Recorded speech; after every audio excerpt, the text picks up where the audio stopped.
यत्र त्रिसर्गो मृषा धाम्ना स्वेन सदा निरस्तकुहकम् सत्यं परं धीमहि सत्यं परं धीमहि सत्यं परं धीमहि श्वेतपद्मासना देवी श्वेतपुष्पोपशोभिता श्वेताम्बरधरा नित्या श्वेतगन्धानुलेपना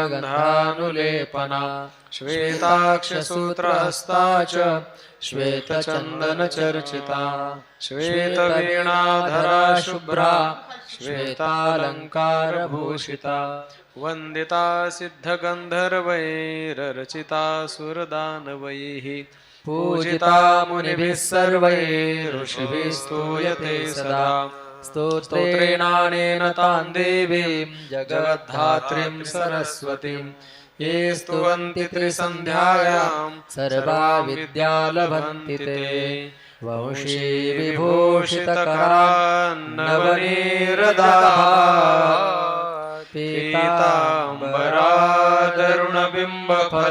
पीताम्बरादरुणबिम्बफलादरोष्ठात् पूर्णेन्दुसुन्दरमुखादरविन्दनेत्रा कृष्णात् परं किमपि तत्त्वमहं न जाने ध्यानाभ्यासवशीकृतेन मनसा तन्निर्गुणं निष्क्रियं ज्योतिः किञ्चन योगिनो यदि परं पश्यन्ति पश्यन्तु ते अस्माकं तु तदेव लोचनचमत्काराय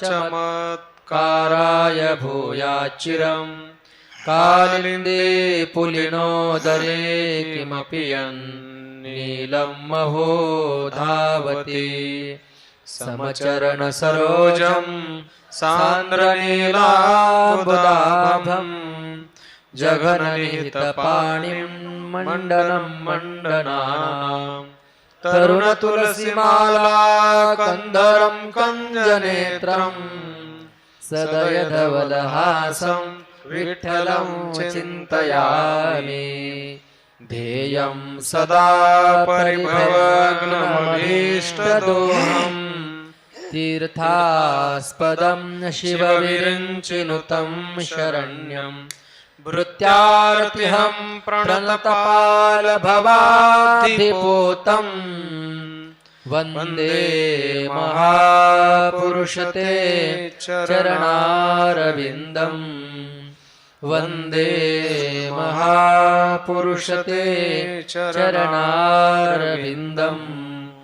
वन्दे महापुरुषते चरणारविन्दं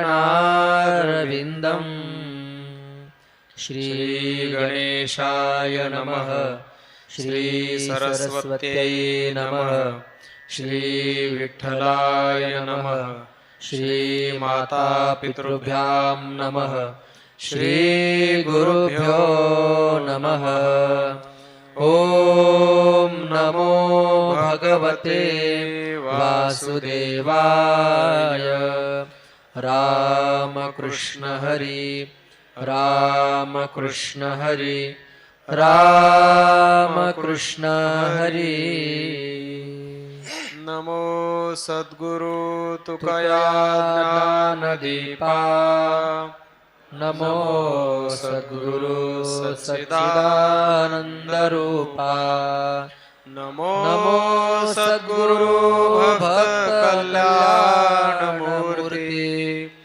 नमो सद्गुरु भास्करा पूर्णकीर्ति मनुष्याकृते राघवे ख्याती केले शिळा शिखरे सागरे तारेली तुका स्वामी हा पूर्ण ब्रह्म प्रकाशे जळे रक्षिले निर्जीवा कागदाशी महाराज हा जन्मला मृत्युलोके दुजी उपमा नाडळे इहलोकी भवसिंधुसे बांधिला से तुझेने अनाथा दिना कारणे तुकयाने तुका भासला मानवी वेशधारी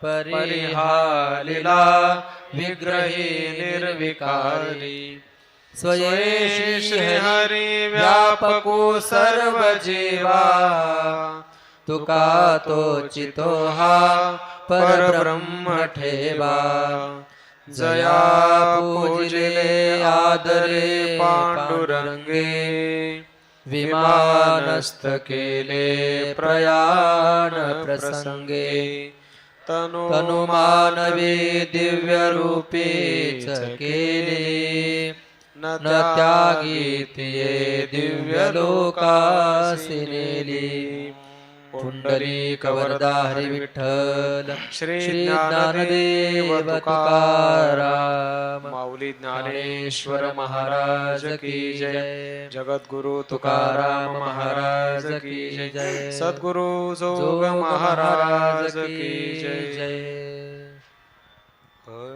अलंकापुरी रम्य सिंहासनस्थं पदाम्भोजतेजस्फुरदिक्प्रदेशं विधीन्द्रादिदेवैः सदा स्तूयमानं समाधिस्थमूर्तिं भजे ज्ञानदेवम् ॐ नमो ज्ञानेश्वरा करुणाकरा दयाळा तुमचा अनुग्रह लाधलो पावन झालो चराचरी काय माझी वाणी मानेल संतांशी रंजवू चित्तासी आपुलिया जयांचे केलिया स्मरण होय सकळ विद्यांचे अधिकरण तेची वंदू श्रीचरण श्री गुरूंचे महाराज हा जन्मला मृत्युलोकी दुजी उपमा नाढळे इहलोकी भवसिंधुसी बांधिला से तुजेणे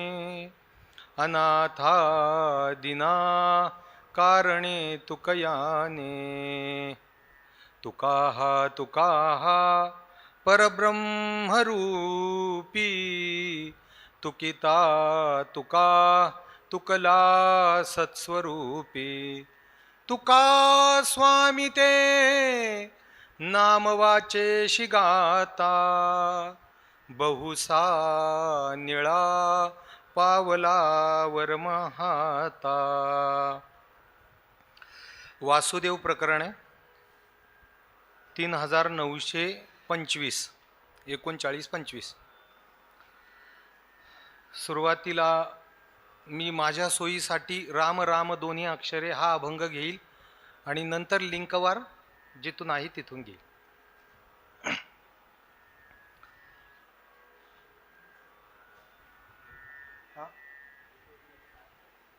हां 39-28 हा अभंग पहिला घेतो नंतर लिंकवर घेतो.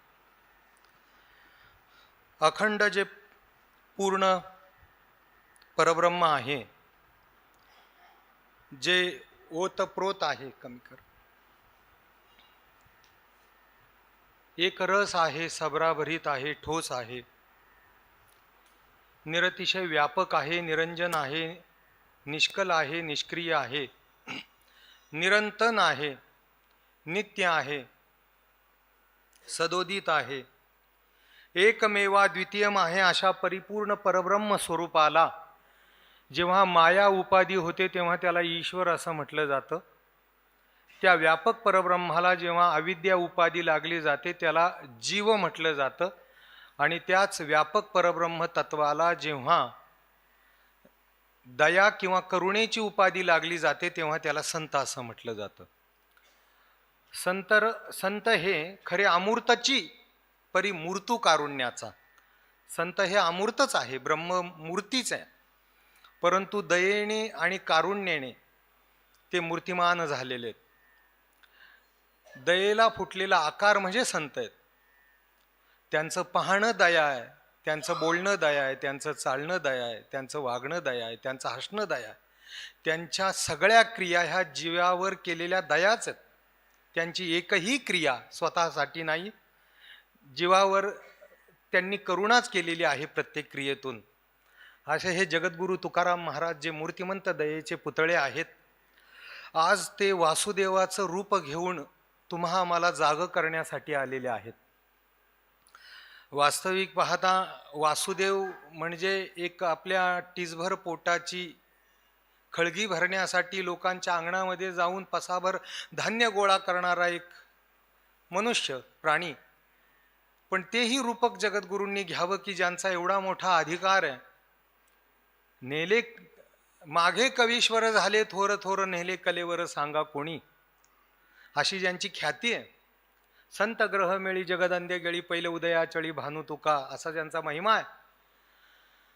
आणि जगाचा जो विश्वंभर आहे तो सुद्धा ज्यांच्या हातामधल्या दरदरीत कण्या खाण्यासाठी आसुसलेला आहे, अशी ज्यांची भक्ती आहे. तुका भरवी तसे उदार करे, आणि देव जेविता ती परमादरे. एवढी ख्याती ज्या तुकाराम महाराजांची, एवढा महिमा ज्यांचा आहे. पण थोरी व सांडिली आपुली परिसे, नेणो शिवो कैसे लोखंडासी. आज वासुदेव बनून अंगणामध्ये आलेले तुमच्या आमच्या जीवांच्या, आणि आपल्याला जागं करतायत. जागं करणारे भरपूर जण आहेत. एक वासुदेवच आहे असं नाही, जुन्या काळामध्ये अनेक जण होते. त्यातले 2-4 नावं मी वेळेअभावी पटापट सांगतो. सुरुवातीला पिंगळा जागं करण्यासाठी यायचा. पिंगळा हा पक्षी पण आहे आणि पिंगळा ही मनुष्य जात पण आहे, मनुष्य प्राणी पण आहे. तो पिंगळा पक्षी जो आहे त्याला यम आल्याचं कळतं असं म्हणतात. तो 12 ते 1च्या सुमारास पिंगळा यायचा आणि जागं करायचा. तो मनुष्य जो पिंगळा आहे त्याचा पेहरावा असा असायचा, गुडघ्यापर्यंत कोट, पांढरं शुभ्र धोतर, तोंडाला वाकलेला बूट, त्याला मोजडी असं म्हणतात. तो राजस्थानात किंवा मराठवाड्यामध्ये दिसतो. आणि डोक्याला मंदिल असायचा, पुढून थोडासा फेटा सोडलेला आणि मागे सोडलेला तो जरीचा फेटा. हातामध्ये कंदील घेऊन हा पिंगळा जागं करण्यासाठी लोकांना यायचा 12 ते 1च्या सुमारास. या सगळ्यांवर अभंग आहेत. पिंगळा महाद्वारी बोले बोली तो देखा, पिंगळा महाद्वारी वरच्या आळीच्यानो दादा सावध ऐका. वरच्या आळीच्यानो म्हणजे अंतरंग साधनामध्ये ज्यांचा प्रवेश झालेला आहे ती वरच्या आळीची मंडळी आहेत. उत्तमा सहज अवस्था, मध्यमा ध्यान धारणा, शास्त्रनिष्ठा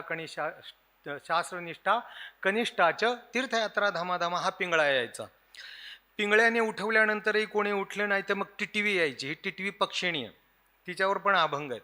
त्या टिटवीला कळायचं की ह्या घरातलं कोण जाणार आहे. ती मग पुढे 1 ते 2च्या सुमारास यायची, घरावर घिरट्या मारायची टिटीव टिटीव करून, आणि त्या मनुष्याच्या नावाने पायामध्ये खडा घेऊन नदीवर जायची आणि प्रयत्न करायची जागं राहण्याचा. पण तिला झोप आल्यानंतर तिच्या पायातला खडा नदीमध्ये पडायचा आणि घरातला माणूस जायचा. एका ग्रामावरी जाऊनी पायामध्ये खडा धरून, टिटिवी करी शयन, टिटिवी यमाची तराळी, टिटीव टिव टिव तिडतिड जाण गा. टिटिवी गेल्यानंतर तरी मनुष्य उठला नाही की मग 2 ते 3च्या सुमारास जोशी यायचा. तो परात्पर जोशी. मी परात्पर जोशी होरा सांगेल संत सभेशी, माझे वचन जरी ऐकाल मानसी, तरी दृढ निश्चयेशी पर्येसी नामा. हातामध्ये पंचांग घेऊन तो जोशी जाग करण्यासाठी यायचा की उठा आता तरी उठा, 3 वाजलेत. आणि 3 वाजता सुद्धा जर कोणी उठलं नाही की मग 4 ते 6च्या सुमारात हा वासुदेव यायचा. या वासुदेवाचं वर्णन आपण पुढे करणारच आहे. वासुदेवानंतर वासुदेवाकडूनही मंडळी उठली नाही की मग 7 वाजता यायचा पांगुळ. पांगुळ म्हणजे ज्याच्यामध्ये हातपायाचं दिनत्व आलेलं आहे किंवा जो दिव्यांग आहे त्याला आपण पांगुळ म्हणतो. पण पांगुळ ही मनुष्य जात आहे. ह्या सगळ्या जाती आहेत. पिंगळा जाते, जोशी जाते, वासुदेव ही जाते, अजून हा पांगुळ सुद्धा जाते, पुढे जागल्या सुद्धा जाते, पर पोत्रा सुद्धा जाते. ह्या सगळ्या 18 पगड जातींना एका झेंड्याखाली संतांनी आणलं. ही संतांची क्रांती आहे. एका झेंड्यासाठी खाली सगळ्या जातींना एकनिष्ठ केलं. एक देव दिला, एक ग्रंथ दिला, एक पंथ दिला आणि सगळ्यांना एकत्र करण्याचं काम संतांनी केलेलं आहे. पण आता काही भ्रष्ट आणि स्वार्थी लोक जाती जातींमध्ये भांडणं लावून आपल्याला वेगळं करतात आणि आपणही वेड्यासारखं वेगळं होतोय. तर असं झालं नाही पाहिजे. एकमेकांच्या सुखदुःखात धावून गेलं पाहिजे. पांगुळ सांगत होतो 7 वाजता पांगुळ येतो. तो पांगुळ घरोघरी जाण्याला त्याच्या जात पंचायतीने मुभा दिलेली नाही. तो पिंपळाच्या उंच झाडावर जाऊन तिथून माता माऊल्यांना आवाहन करून धान्य मागायचा का कोणीतरी पायलीभर धान्य द्या मला. खाली चादर आथरलेली असायची त्या पिंपळाच्या बुंद्याशी. आणि मग 7 वाजता त्याचं गायन सुरू झाल्यानंतर माता माऊल्या यायच्या, तिथे धान्य टाकायच्या. त्या पिंगळ्यावर सुद्धा अभंग आहे. पांगुळा झालो देवा नाही हात ना पाय, खेटीता कुंप काटे कुंट दरडी न पाये. पुढे काय, बैसलो जयावरी सैराट ते जाय, आधार नाही कोणी मज बाप नामाय, दाते हो दान करा जाते पण. हा पांगुळ. त्यानंतर यायचा जागल्या. जागल्या दिवस उजाडल्यानंतर 7 वाजता यायचा. 7 वाजता काय यायचा, नाथ महाराजांच्या काळामध्ये यवनांचं राज्य होतं आणि तेव्हा दिवसा दरोडे पाडायचे. आणि तेव्हा तो जागल्या 7 वाजता यायचा हातामध्ये काठी घेऊन. भयान काळ होता तो. आणि मग दरवाजामध्ये काठी आदळून तो जाग करायचा की आता तरी जाग व्हा, दरोडा कधी पडू शकतो. त्यावर सुद्धा नाथांचा अभंग आहे. रात्रंदिवस घोकितो तुम्ही सावध असा, तुमच्या देहनगरीचा आम्हा नाही भरवसा, उजेड पडताना गळा पडेल फासा, उठा जी की मायबाप कैशी लागली झोप, हुजूर जाऊन या एवढी चुकवाजी खेप. असे उठवणारी मंडळी होती. त्यापैकी आजचा जो आहे वासुदेव आहे, 4 ते 6च्या सुमारास हा वासुदेव यायचा. मोरपंखांचा डोक्यावर मुकुट आहे, त्याला कवड्या लावलेल्या आहेत, गळ्यामध्ये तुळशीच्या माळा आहेत, गुडघ्यापर्यंत ती बाराबंदी घातलेली आहे, पांढरे शुभ्र धोतर आहे, एका हातात टाळ आहे, एका हातात चिपळ्या आहेत, गळ्यात विणा आहे, पायात चाळ बांधलेले आहेत. आणि गात गात गात तो वासुदेव अंगणामध्ये यायचा. कधी यायचा तर पहाटेच्या पारमंदी, म्हणजे पहाटेच्या पहारात 4 ते 6च्या सुमारात तोंडाने गायन करत यायचा. देवाजीच नाव घ्याव सकाळच्या पहारी. हे ऐकलेलं आहे बरं का. वासुदेव हरी पांडुरंग हरी, देवाजीच नाव घ्याव सकाळच्या पारी. सकाळची वेळ, पहाटेची वेळ असायची, झुंजूमुंजूची, म्हणजे तांबडं फुटण्याच्या अगोदरची वेळ. आणि पूर्वीची लोक लवकर उठायची, टीव्या आल्या नव्हत्या तोपर्यंत. हा काळ मी 30-40 वर्षापूर्वीचा सांगतो. बऱ्याच जणांनी तो अनुभवलेला असेल. मी सुट्ट्यांमध्ये गावाला यायचो तेव्हा अनुभवलेला आहे लहान असताना. पहाटेच्या 4चा सुमार आणि 3:30लाच लोक उठायचे. आमची पण एक म्हातारी होती आजी, तर ती आवाज द्यायची, उठल्या का ग पोरीनो. एका हाकेत ह्या सुना उठायच्या. म्हणजे माझ्या 2 नाण्या आई.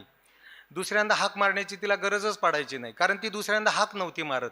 दुसऱ्यांदा तिच्या मुखावाटे बीजाक्षरं पडायची मंत्रांची. आणि तिचा आवाजही मोठा होता. आणि तिचं विशेषतः तिचं नाव होतं शांताबाई. आणि तिचं आणि माझं जास्त जमायचं. समानशिले विष्णूचे सख्यम. आणि उठल्यानंतर मग ह्या माता माऊल्या उठायच्या, स्नान करायच्या आणि जात्यावर बसायच्या. आणि तिच्याकडं मुख्य काम असायचं ते घुसळण करण्याचं. आडगळीच्या खोलीत ही जुनी माणसं शांततेत ते लोणी लवकर निघतं म्हणून आडगळीच्या खोलीत. आणि पूर्वी काय विभक्त कुटुंब पद्धती नव्हती. खटल्याची घरं होती आणि 3-3, 4-4 खाणाची घरं होती, मोठी चिरेबंदी वाडे होते. आणि अशा शांत सुमारास त्या जात्यावरली ती गाणी दूर दूरपर्यंत ऐकू जायची. आणि तेव्हा तो वासुदेव यायचा. जात्यावर गाणी चालू असायची. मी माझ्या नानीच्या मांडीवर डोकं ठेवून झोपलेलो असायचो आणि जातं चालू असायचो. जात्याची बरीच गाणी मला पाठीत, पण आता काही म्हणत नाही. तर एखादं म्हणूच का. पंढरीच्या वाट जनी येळी ती शेवाया ग सईबाई, जनी येळी ती शेवाया शेवाया शेवाया शेवाया, हाती टाळ विणा देव चालले जेवाया ग सईबाई, देव चालले जेवाया जेवाया जेवाया जेवाया. आणि बरीचशी गाणी चालू असायची. आणि त्या काळात वासुदेव यायचा गाणं म्हणत.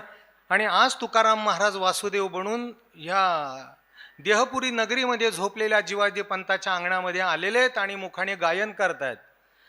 राम राम दोन्ही अक्षरे सुलभ आणि सोपारे.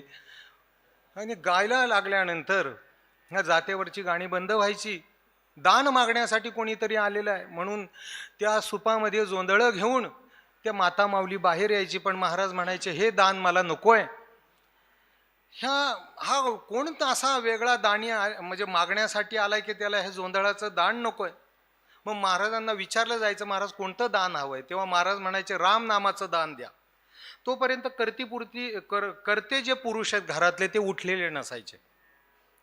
पण हे नवीन काहीतरी कानावर पडल्यानंतर ते तोंडावरून गोधड्या थोड्याशा बाजूला घ्यायचे. ते म्हणजे अरे कोण आलंय, द्या ना त्याला काय पाहिजे ते आणि जाऊ द्या ना, झोप मोडवतोय. आणि मग महाराज म्हणायचे मला हे जोंधळाचं दान नकोय, मला राम नामाचं दान द्या. त्या गोधडीतूनच ती माणसं म्हणायची अहो हे काय दान मागताय तुम्ही, याने काय होणार आहे आमचं, आणि हे असं कसलं दान आहे. तेव्हा महाराजांचा उपहास जरी त्या मंडळींनी केला पण तरी सुद्धा महाराज म्हणायचे मी तुमचा उद्धार केल्याशिवाय आज इथून जाणार नाही. तुम्ही राम नामाचं हे दान द्या. हे राम राम ही दोन अक्षरं जी आहेत सुलभ आहे, कधीही कुठेही कशीही आणि कुणीही घेऊ शकता. आणि याची फलश्रुती जी आहे तिच्यासाठी अट्टहास लागत नाही, सोपारे आहेत. जागा मागील पहारे, मागचा पहार सुरू झालाय, हा म्हणजे चौथा प्रहर सुरू झालाय. 7 ते 9 एक प्रहर, 9 ते 12 दुसरा, 12 ते 3 तिसरा आणि 3 ते 4 चौथा प्रहर सुरू झालाय. आणि तुम्ही अजून गोधडीमध्ये झोपलेले, तुम्हाला अजून त्या गोधडीचा वास जाणवत नाही का? उठा ना. आणि जागा मागीले पहारे ही अज्ञानरूपी स्वात्म, बरं का, आत्मविस्मृतीची ही अज्ञानरूपी निद्रा, त्या निद्रेमध्ये खितपत पडलेला आहात, त्याचा अजून वीट आला नाही का तुम्हाला, अजून वास येत नाही का त्या गोधडीचा, असं महाराज म्हणतायत. जागा मागीले पहारे शेवटीचे गोड तेची खरेगा. ते आतली मंडळी म्हणतायत गोधडीतूनच अहो काय होणार आहे ह्या रामनामाने आमचं. महाराज म्हणतायत वेड्यांनो, ही राम नामच तुम्हाला शेवटी तारतील, यानेच तुमचा शेवट गोड होणार आहे. जेव्हा हातपाय थकतील, ही मुलं घराच्या बाहेर काढतील, तेव्हा हे राम नाम धावून येईल. आता तुमच्या इंद्रियांमध्ये बळ आहे, आता ह्या संपत्तीवर तुम्ही विसंबून राहताय, पण पुढे हे काहीच उपयोगाला येणार नाही.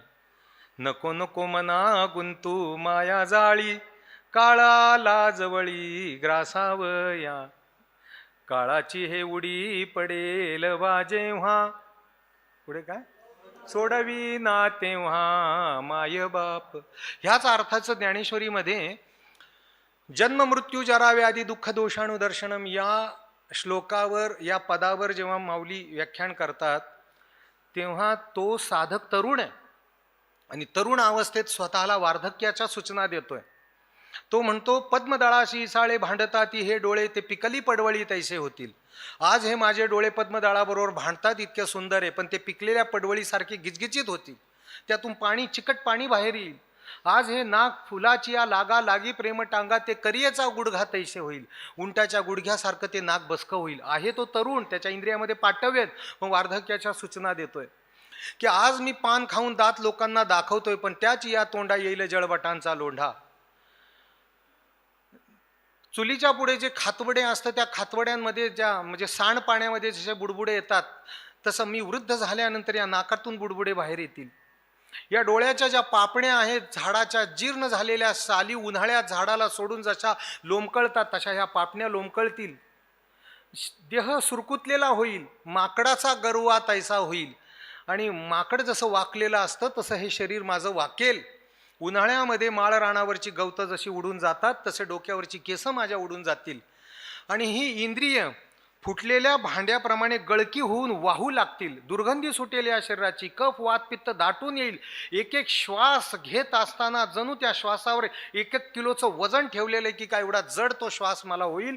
पित्त कफ वात दाटून येईल, रोगरूपी व्याळ बाहेर येतील. आणि मग फुटलेल्या भांड्यासारखं हे शरीर गळकं, त्याची दुर्गंधी सुटेल आणि माझा बागुलबुवा म्हणून वापर करण्यात येईल. लहान मुलं रडायला लागतील तेव्हा त्यांना गप्प बसवण्यासाठी भोकाडी म्हणून माझ्याकडे बोट दाखवण्यात येईल. माझी रवानगी गोठ्यामध्ये केली जातील. आणि मग माझंच जुनं सौंदर्य माझ्या मुलांच्या रूपाने, नातवंडाच्या रूपाने, सुनांच्या रूपाने माझ्यासमोर नाचलं जाईल. आणि मग अश्रुपात जेव्हा होईल तेव्हा ते अश्रू पुसायला कोणी नसेल. ज्यांच्यासाठी मी रात्रीचा दिवस केला, दिवसाची रात्र केली, ते माझ्या मरणासाठी नवस करतील. आणि माझ्याच अश्रूंनी माझं हृदय कुझेल, मन वेड होईल. ऐशी दशा येईल पुढे तै मनाचे होईल वेडे, मग चिंतून ठेवी चोखडे आत्मज्ञान, अशी भयान स्थिती पुढे येणार. हेच महाराज त्यांना सांगतायत की शेवटीचे गोड तेची खरेगा, ही स्थिती तुझ्यावर सुद्धा येणार आहे. आणि मग मात्र तो डचकला, जागा झाला की अरे खरंच बोलतायत महाराज. बाहेर आला आणि मग महाराज आम्ही काय करावं ते तरी सांगा. मग महाराज म्हणतायत राम म्हणा, कृष्ण म्हणा, वासुदेव म्हणा, तुम्हाला मी जाणीव करून देतोय. हातामध्ये चिपळ्या वाजवून, टाळ वाजवून, पायातल्या घागऱ्या वाजवून आणि तोंडाने मोठ्याने घोष करून तुम्हाला मी जाणीव करून देतोय की ह्या राम नामाचं दान मला द्या. गाय वासुदेव वासुदेवा भिन्न नाही आणि कठावा. या वासुदेवाचं नाव तुम्ही घेतलं तर हा वासुदेव नाम आणि नामीचा अभेद असल्या कारणाने हा वासुदेव ज्याचं तुम्ही नाव घेताय तो तुम्हाला त्याच्याशी अभिन्न करून टाकेल, अजरामर करून टाकेल, आनंद स्वरूपाला प्राप्त करेल.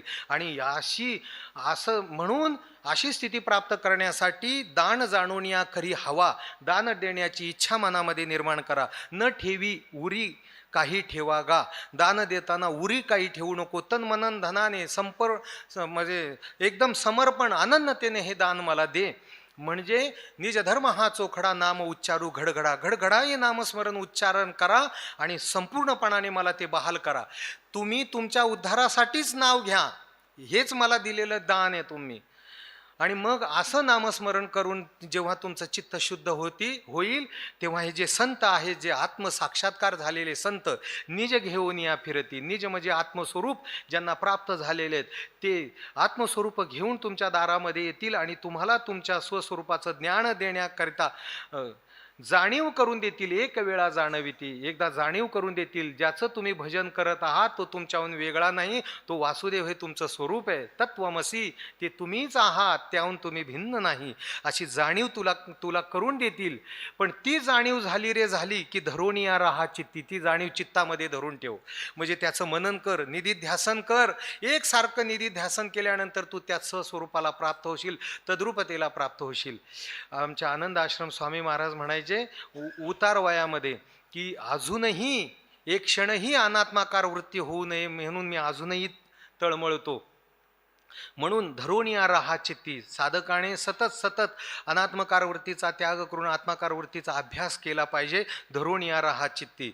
नेगे भार सांडी कामा हाती गा. म्हणून या संसाराचा भार तू धरू नकोस, डोक्यावर घेऊ नकोस. सुपात्री सर्व भाव, ज्याचा अंतकरण शुद्ध झालेलं आहे त्यालाच हा बोध प्राप्त होऊन सर्व ठिकाणी त्या वासुदेवाचं दर्शन होतं.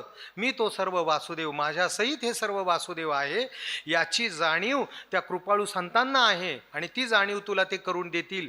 पण ती जाणीव करण्यासाठी तो अधिकार आधी प्राप्त असावा लागतो. त्या रामनामाचं दान तू मला तोपर्यंत दे. हे महानुभाव, महान तत्वाचा ज्यांना अनुभव आलेला आहे असे कृपाळू संत तुला ते दान देतील. जया भिन्न भेद नाही ठावागा. ज्यांना भिन्न भेदच माहिती नाही, ते दिसतात भेदामध्ये पण आतून पूर्ण अभेद रूपतेला प्राप्त झालेले, ज्यांना लहान तरुण वृद्ध, डॉक्टर, इंजिनियर, वकील, कीर्तनकार, प्रवचनकार, हा अमक्या पक्षातला त्या तमक्या पक्षातला, स्त्री पुरुष हा भेद त्यांना माहिती नाही. ते अभेदाला प्राप्त झालेले, दिसायला भेदामध्ये पण पूर्ण अभेद आहे त्यांच्या ठिकाणी. जया भिन्न भेद, स्वप्नात सुद्धा त्यांना भेदाची जाणीव होत नाही. आणि ते शूर आहेत. दान देण्यासाठी तर जीवावर उदार होतात. शूर आहेत म्हणजे काय? शूर 2-3 ठिकाणी शूराची व्याख्या केलेली संत वाङ्मयात. ज्याने अहंकार जिंकलेला आहे, जिंकिला संसार तरी येणे नावे शूर. येर काय थोडी किर अहंकाराची गोडी. आणि किंवा विषयाला ज्याने जिंकलेले त्यालाही शूर म्हटलेले आहे. विषयांचे घर इंद्रिया साडिता थोर, युगांत होय वीर विराग साथी. ज्यांनी विषयाला जिंकलेले, अहंकाराला जिंकलेले असे ते संत शूर आहेत. आणि ते ह्या ब्रह्मज्ञानाचं दान करण्यासाठी जीवावर उदार होतात. बघा ना, माऊलींना म्हणजे लोकांनी चिखलाचे गोळे अंगावर फेकले, मधुकरी मागून दिली नाही, मागितलेली मधुकरी त्याच्यामध्ये माती मिसळलेली वाळीत टाकलं, आळंदी सोडून त्यांना झोपडी त्या रानात बांधावी लागली आणि त्यांना पाहून लोक सचैल स्नान करत होती. पण तरी सुद्धा जीवावर उदार होऊन पुन्हा गीतेवर भाष्य करून लोकांसाठी ते ज्ञान खुलं केलं. असे हे संत शूर आहेत आणि दान देण्यासाठी जीवावर उदार आहेत. नाही वासुदेवी विसर त्यांना वासुदेवाचा कधी विसर पडत नाही. कीर्ती वाढे चराचर, त्यांची कीर्ती वाढली होती, वाढत आहे, पुढेही वाढत राहणार. तुका म्हणे तया नमस्कार गा. असे संत तुझ्याजवळ येतील, तुला ज्ञान देतील. हा अभंग. आता पुढचा अभंग 39-25. श्री विठ्ठल तुकोबाराय म्हणू राजा एक देहपुरी, असे नांद तू त्याच्या दोघी नारी. मन नावाचा राजा या देहपुरी नगरामध्ये नांदतोय. त्याच्या 2 नारी आहेत. 2 नारी, प्रवृत्ती आणि निवृत्ती, ह्या त्याच्या 2 नारी आहेत. प्रवृत्ती म्हणजे काय? मन प्रवृत्तीला आलं की जगताची उत्पत्ती करतं. जगत म्हणजे काय? मनाने प्रवृत्तीचा स्वीकार केला की जगाची उत्पत्ती होते, आणि मनाने निवृत्ती केली म्हणजे निरोध केला की समाधी लागते. समाधी असो किंवा जगताचं दर्शन असो, हे दोन्ही मनाच्या अधीन आहेत. प्रवृत्ती आणि निवृत्ती ह्या दोन त्याच्या पत्न्या आहेत, आणि पत्नीला सत्ता पतीमुळे असते. पतीची सत्ता त्या पत्नीतून कार्यरत होत असते. प्रवृत्ती आणि निवृत्ती. बघा, जग म्हणजे काय? विस्तारलेलं मन म्हणजे जग आहे. चित्तमूलम ही संसारो चित्ताभावे न कश्चन. सुषुप्ती अवस्थेमध्ये चित्त नाही, मन नाही, म्हणून जगही नाही. सुषुप्तीतून स्वप्न अवस्थेत आणि जागृतीत आलो की जग आहे. म्हणजे प्रवृत्तीला मन आलं की जगाची उत्पत्ती आहे, आणि ते निवृत्तीमध्ये गेलं, निरोधाला प्राप्त झालं की मग समाधी. ही प्रवृत्ती आणि निवृत्ती ह्या मनाच्याच दोन पत्न्या आहेत. पुत्र पौत्र संपन्न भारी म्हणजे काय? एकदा प्रवृत्तीला मन प्राप्त झालं आणि जगाची त्याने उत्पत्ती केली की भेद दृष्टीमध्ये येतो. भेद आला की मन अनुकूल प्रतिकूल ज्ञान होतं. अनुकूल प्रतिकूल ज्ञान झालं की मग लोक पापपुण्य करायला लागतात. पापपुण्याची सदरी जमा झाली का देह मिळतो, मग अनेक योन्यांना प्राप्त व्हावं लागतं. हे पुत्र पौत्र संपन्न भारी. त्याला भरपूर पुत्र आहेत आणि भरपूर नातवंड आहेत. अशा पुत्र पौत्र संपन्नाने भारी असलेला, समृद्ध असलेला, पण त्याने कृपा केली आम्हावरी गा. त्या मनाने मात्र आमच्यावर कृपा केली महाराज म्हणतात. कोणत्या मनाने केली? तर सत्वगुणी मनाने. रजगुणी आणि तमगुणी मनाने नाही, तर सत्वाने आधिक्य असलेलं मन त्याने आमच्यावर कृपा केली. आणि म्हणून आलो या देशा, म्हणून या देशाला मी आलो. देश इथे Bharat, England, France, Japan, Italy, Nagasaki हा देश घ्यायचा नाही. देश हा संत, देश हा शब्द संत वाङ्मयात जिथे जिथे येईल त्याचा ठिकाणा असा अर्थ करावा. तशा अर्थाचे अभंग पण आहे. देशवेश नव्हे माझा सहज फिरत आलो, म्हणजे माझा ठाव ठिकाणा नव्हता, मी सहज फिरत आलो. म्हणून देश हा शब्द आला का त्याचा ठिकाणा असा अर्थ करावा. म्हणून आलो या देशा, मी या ठिकाणावर म्हणून आलो. या मनाने कृपा केली म्हणून मन करारे प्रसन्न सर्व सिद्धीचे कारण. मोक्ष अथवा बंधन इच्छा, सुख समाधान इच्छा ते, किंवा मन एव मनुष्यानाम कारणम बंध मोक्षयो हो. बंधस्य विषयासक्तम मुक्तस्य निर्विषय स्मृतम. विषयासक्त मनच हे बंधनाला कारणीभूत आहे आणि निर्विषय मनच हे मोक्षाला कारणीभूत आहे. त्या मनाने आमच्यावर कृपा केली म्हणून या ठिकाणी मी आलो जिथे संत आहे, देव आहे, सत्संग आहे. आणि म्हणून हे ज्ञानामृत माझ्या कानावर पडायला लागलेलं आहे. म्हणून आलो या देशा, होतो नाही तरी भुललो दिशा. नाहीतर मी दिशा भुललोच होतो, भरकटत होतोच अनेक जन्मामध्ये, अनेक योन्यांमध्ये. दाता तोही मज भेटला इच्छा. ह्या देशाला, ह्या ठिकाणी जेव्हा मी आलो तेव्हा दाता मला भेटला. दाता हा दाता कोण? तर गुरु भेटला, है की नाही? ऐशी कर्मसाम्य दशा होय जेत विरेच्या ते, तर श्री गुरु आपैसा भेटेची गा. आणि मन शुद्ध मनाने इथपर्यंत मला आणलं आणि तो दाता मला भेटला. येवोनी मार्ग दाविला सरिसा गा. त्या दात्याने मला सरिसा म्हणजे चांगला मार्ग दाखवला, म्हणजे निष्काम कर्माचा, निष्काम उपासनेचा, मग अंतरंग श्रवण, मनन, निधी ध्यासन, साक्षात्कार, मग ज्ञानोत्तर, प्रेम, लक्षणा, भक्ती, हे सगळे मार्ग, चांगले मार्ग त्या दात्याने मला दाखविले. मग सवे घेऊन चौघे जण, आणखीन त्याने काय काय बरोबर आणलं? 4 जण बरोबर आणली. आला कुमर सुलक्षण. आता मी बराच वेळ चिंतन करत होतो, हा कुमर हा शब्द मनाकडे वरती लावायचा की गुरूंकडे लावायचा? तर गुरूंकडेच लावावं लागेल, संतांकडे लावावं लागेल, कारण पुढची जी चरणं आहेत ती त्या अनुषंगाने आहेत. म्हणून हा जो कुमर आहे, आता इथे सद्गुरू, आता 4 जणांना कोणाला घेऊन आला हा कुमर म्हणजे हा गुरु? तर भक्ती, ज्ञान, वैराग्य आणि धर्म पुढे चरणामध्ये आहेत. आणि याला कुमर का म्हटलेलं आहे गुरूंना कुमर? त्याचं कारण तरुण तर तुर्या लालनलीला. ती तुर्या अवस्था नित्य तरुण आहे आणि त्या तुर्या अवस्थेची तद्रूपतेला, एकरूपतेला प्राप्त झालेले हे संत नित्य तरुण आहे. वृद्धा शिष्या आणि गुरुर युवा. चित्रवटो तरोर मुले वृद्धा शिष्या गुरुर युवा. गुरोस्तु मौन व्याख्यानम शिष्यस्तु चिन्ह संशया. त्या वटवृक्षाच्या खाली चित्रविचित्र असं मी दृश्य पाहिलं की जिथे साधक जे आहे, शिष्य आहे, वृद्ध झालेले आहेत आणि गुरु मात्र तरुण आहे. वास्तविक पाहता व्यवहारामध्ये गुरु म्हातारे असतात आणि शिष्य तरुण असतात, पण तसं नाही आहे. गुरु तरुण आहे, त्या तरुण अवस्थेला ते प्राप्त झाल्यामुळे ते नित्य तरुण आहे, चिर तरुण आहे, नित्य प्रसन्न आहेत. आणि शिष्य जो आहे, साधक जो आहे, अनेक जन्मामध्ये साधना करत करत, अनुष्ठानं करत करत पार थकून गेलाय, आहे की नाही? जीर्ण शीर्ण झाला बिचारा आणि तो वृद्ध झालेला येऊन समोर बसलेला आहे. आणि म्हणून हे तरुण आहेत. आला काय कुमर सुलक्षण कडे चुकावणी काटेवण. जे तो विषयाची मोठ झाडी माझी कामक्रोधाची साखळी. जसं साधकाकडे लावलं जातं तसं ही सिद्धही त्या सिद्ध दशेपर्यंत ह्या स्थितीतून आलेले आहेत. ऐका आणली ती कोण कोण गा. कोण कोण आणली यांनी? तर पुढे भक्तीने धरिले हाती. मागे ज्ञान वैराग्य धर्म येती. स्थिर केली जी आचपळे होती. सिद्ध आणोनी लाविली पंथी गा. काय कोण कोण आणली? तर भक्तीला आणलं. त्या भक्तीने पुढे भक्तीने धरिले हाती. हाताला धरलंय भक्तीने, ज्ञानाला धरलेलं आहे, वैराग्याला धरलेलं आहे आणि धर्माला धरलेलं आहे. आणि त्या भक्तीने स्थिर केली जी आचपळे होती. आता ही स्थिर केली साधू संतांकडेही लावू शकता किंवा साधू संतांच्या भक्तीने हे आचपळ असलेलं ज्ञान वैराग्य आणि धर्म स्थिर होतात. ज्ञानही आचपळ असतं का हो? हो. भक्तीचं जर साह्य नसेल, भक्तीतून जन्माला आलेलं ज्ञान नसेल तर ते आचपळच असतं. नवीन नवीन वेदांताच्या पाठाला 7-8 वर्ष जी मंडळी येतात ना, अहो इतकी ज्ञानी होतात, इतकं त्यांचं ज्ञान आचपळ असतं, ते बोलूच देत नाही कोणाला. मंदिरात बोलू देत नाही, रस्त्यावर बोलू देत नाही, घरात बोलू देत नाही, पाठाला बोलू देत नाही. अहो एवढंच नाही, ते ज्ञान ज्यांच्याकडून शिकले त्यांनाही बोलू देत नाही. त्यांनाही आडवं लावतं ते ज्ञान. आचपळ ज्ञान आहे, ज्याला भक्तीचं साह्य नाही, भक्तीच्या उदरातून आलेलं ज्ञान नाही, असं जे आचपळ ज्ञान आहे, शब्द ज्ञान आहे. आणि वैराग्य आचपळ असतं का म्हटले? हो ना, वैराग्य सुद्धा आचपळ असतं ना. त्यालाही ज्ञानाचे डोळे नसतात, भक्तीचं साह्य नसतं.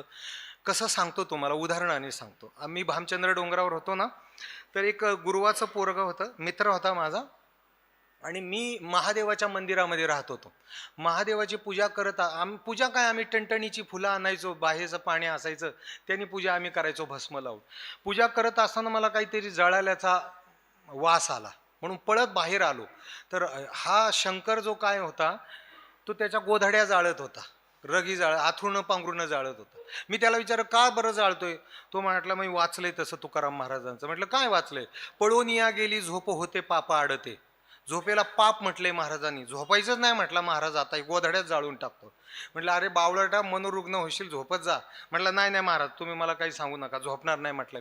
मी ते जाळताना एक रग त्याची वाचवली कशी तरी, आणि खरोखर तो 3-4 दिवस वैराग्य, ते नवीन वैराग्य ना डोंगरावर आल्यानंतर. बरीच माणसं वैराग्य, बेफाम वैराग्य असतं ते, आचपळ वैराग्य. झोपलाच नाही तो गडी 3-4 दिवस, आणि त्याचे डोळे इंगळासारखे लाल झाले होते. 3 दिवस झोपला नाही. 4थ्या दिवशी पहाटे जेव्हा मी उठलो तेव्हा तो त्या खडकावर, काळा पाषाणे त्याच्यावर झोपी गेला होता आणि कुडकुडत होता. मग त्याचीच रग त्याच्या अंगावर टाकली. 9-10 वाजेपर्यंत झोपला. मग झोपू द्या म्हटलं आता. हे आचपळ वैराग्य, ज्याला भक्तीचं साह्य नाही. धर्म आचपळ असतो का? हो, धर्म सुद्धा आचपळ असतो. कारण प्रत्येकाचा धर्म ठरलेला आहे. हा धर्म इथे म्हणजे हिंदू, मुस्लिम, शीख, इसाई हा धर्म नाही बरं. स्वधर्मे निधनाश्रय परधर्मो भाय, प्रत्येकाचा धर्म आहे. ब्रह्मचारी धर्म घोकावी अक्षरे, आश्रमी विचारे षटकर्मी, वानप्रस्थी तरी संयोगी वियोग, संन्यासी तो त्याग संकल्पाचा. प्रत्येकाचा धर्म ठरलेला आहे. ब्रह्मचार्याचा धर्म आहे, त्याने अक्षराची घोकमपट्टी करावी. उगाच दान धर्म करत आणि इतरांना मदत करत फिरायचं नाही. तुझा धर्म काय? शास्त्राची घोकमपट्टी कर. हा, तो ग्रहस्थांचा धर्म आहे. यजन, याजन, अध्ययन, अध्यापन, दान आणि प्रतिगृह, तो त्यांचा धर्म आहे. प्रत्येकाचा धर्म ठरलेला आहे. आणि हा धर्म जर भक्तीचं साह्य नसेल, भक्ती म्हणजे काय? ज्यांच्याजवळ आपण शिकतो त्या गुरुभक्तीने ही आचपळ असणारं ज्ञान, वैराग्य आणि धर्म स्थिर होतात. धर्म सुद्धा आचपळ असतो. आता पहा, मी इथलंच उदाहरण देतो. स्वामी महाराजांकडे डॉक्टर महाराज जेव्हा पाठाला जायचे तर कधी कधी त्यांना पाठाला अर्धा तास उशीर व्हायचा. मग स्वामी महाराज विचारायचे, काय नारायणराव उशीर झाला? क्षमा करा बरं का, नाव घेतोय जरा मुखाने. मग आता ते दृष्टांत सांगण्यासाठी, काय उशीर का झाला नारायणराव? तर महाराज म्हणायचे का पेशंट भेटले होते वाटेमध्ये. तर स्वामी महाराज म्हणायचे ते पेशंट नंतर तपासायचे, आधी आता ह्या पाठामध्ये तत्वमसी महावाक्याचा उपदेश झाला तरच जन्म मरणातून मुक्त व्हाल. तुमचा धर्म काय? आणि श्रीगुरूंच्या विषयी ते अनन्य भाव आहे त्यांचा, श्रीगुरूंच्या विषयी भक्ती आहे, म्हणून ते पाठाला वेळेत यायला लागले. आता जर तिकडेच पेशंट तपासत राहिले असते तर मग पाठाला उशीर झाला असता. आता दुसऱ्यांना पेशंट पाहणे हा धर्म नाही का? हा डॉक्टरी पेशाचा धर्म आहे. पण सध्या तो धर्म नाही आहे. सध्या साधक अवस्थेत आहेत, ब्रह्मचारी अवस्थेत आहेत. श्रवण करणं हा त्या ब्रह्मचार्याचा धर्म आहे. म्हणून धर्मही आचपळ असतो आणि तो गुरुभक्तीने स्थिर होत असतो. म्हणून त्या भक्तीने, म्हणजे गुरुभक्ती घ्या. मी ईश्वर का म्हटलं नाही? कारण गुरुमध्ये ईश्वर अनस्यूत आहे. ईश्वर वेगळा नाही ना गुरूंवरून. उपासकाचा गुरु देव हा गुरु होत असतो आणि मुमुक्षूचा गुरु हाच देव असतो. म्हणून गुरूंची भक्ती केली. म्हणून ज्ञानोबराय सुद्धा म्हणतात ना, हे ज्ञान आचपळ आहे, ते पाया पडून मी या सोडविले. ते ज्ञान सुद्धा मी आचपळ असणारं स्थिर केलं गुरूंची सेवा करून, भक्ती करून. मग म्हणून इथे म्हणतायत की पुढे भक्तीने धरिले हाती ज्ञानवैराग्य धर्म येती स्थिर केली, ती आचपळे होती सिद्ध आणोनी लाविली पंथिगा. ह्या सिद्धांनी ती पंथाला लावली. त्यांची भक्ती केल्यानंतर त्यांनी ही पंथाला आणून लावली. पुढे केले उपकार सांगू काय, बाप न करी ऐसी माय. या संतांनी काय उपकार केले माझ्यावर, बाप सुद्धा करू शकत नाही, आई करू शकत नाही. अहो म्हणाले बाप आणि आई सुद्धा, हो अहो मातृदेवो भव पितृदेवो भव, हे बरोबर आहे, पण ते ह्या जन्म मरणाच्या भोवऱ्यातून आपल्याला सोडू शकत नाही. ते वंदनीय पूजनीय, जन्मभर त्यांची सेवाच करावी, त्यांच्या ऋणातच राहावं, अगदी खरं आहे. पण ते या जन्म मरणाच्या फेऱ्यातून चुकवू शकत नाही, या भ्रमातून आपल्याला दूर करू शकत नाही. त्यातून फक्त गुरु सोडवू शकतात. आणि म्हणून केले उपकार सांगू काय. काय हा शब्द इथे प्रश्न, कधी कधी काय हा शब्द प्रश्नार्थक येतो, बाहुल्याने येतो, कधी अनिर्वाच्य येतो, आहे की नाही, आणि कधी कधी तो उपहासमधून पण येतो.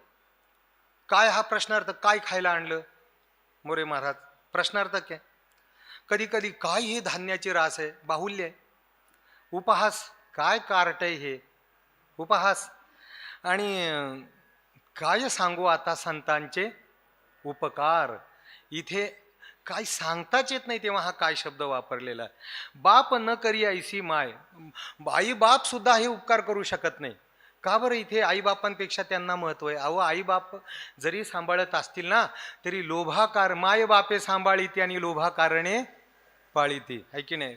लोभ असतो मान. अहो 99.99% आईबापांना हेच वाटत असतं का मुलांनी लग्न करावं, संसार करावा आणि आम्हाला म्हातारपणात सांभाळावं. कोणीतरी क्वचित अपवाद म्हणून एक मदालसा, एक जनक, एक व्यास जन्माला येत असतो. चला असो.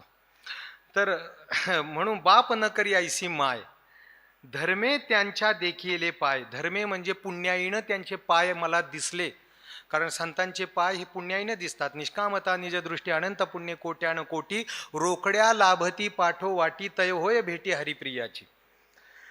हे निष्काम दृष्टीने केलेल्या अनंत पुण्याच्या राशी असाव्या लागतात. त्या माझ्याकडून झाल्या. धर्माने या पुण्याईनं त्यांचे पाय मला दिसले. आणि त्यांनी काय मला दिलं, दिले अक्षय अभय दानगा. त्यांनी अभय नावाचं दान मला दिलं, ज्याचा कधी क्षय होत नाही. म्हणजे भीतीच घालवली माझी. भीत नाही आता आपुल्या मरणा. सगळ्या भीतींचा अंतर्भाव मरणामध्ये होतो. आता त्या मरणाचीच मला भीती राहिली नाही. आणि अक्षय अक्षय असं अभयदान मला दिलं. ब्रह्मज्ञानाची पहिली खूण आहे. ब्रह्मज्ञान झाल्याची खूण काय? आपल्याला ब्रह्मज्ञान झालं आहे की नाही कसं ओळखावं? तर ब्रह्मज्ञानाचे अभयम प्राप्तोशी जनका, जीवनातली भीतीच संपून जाणे, समजायचं ब्रह्मज्ञान झालेलं आहे.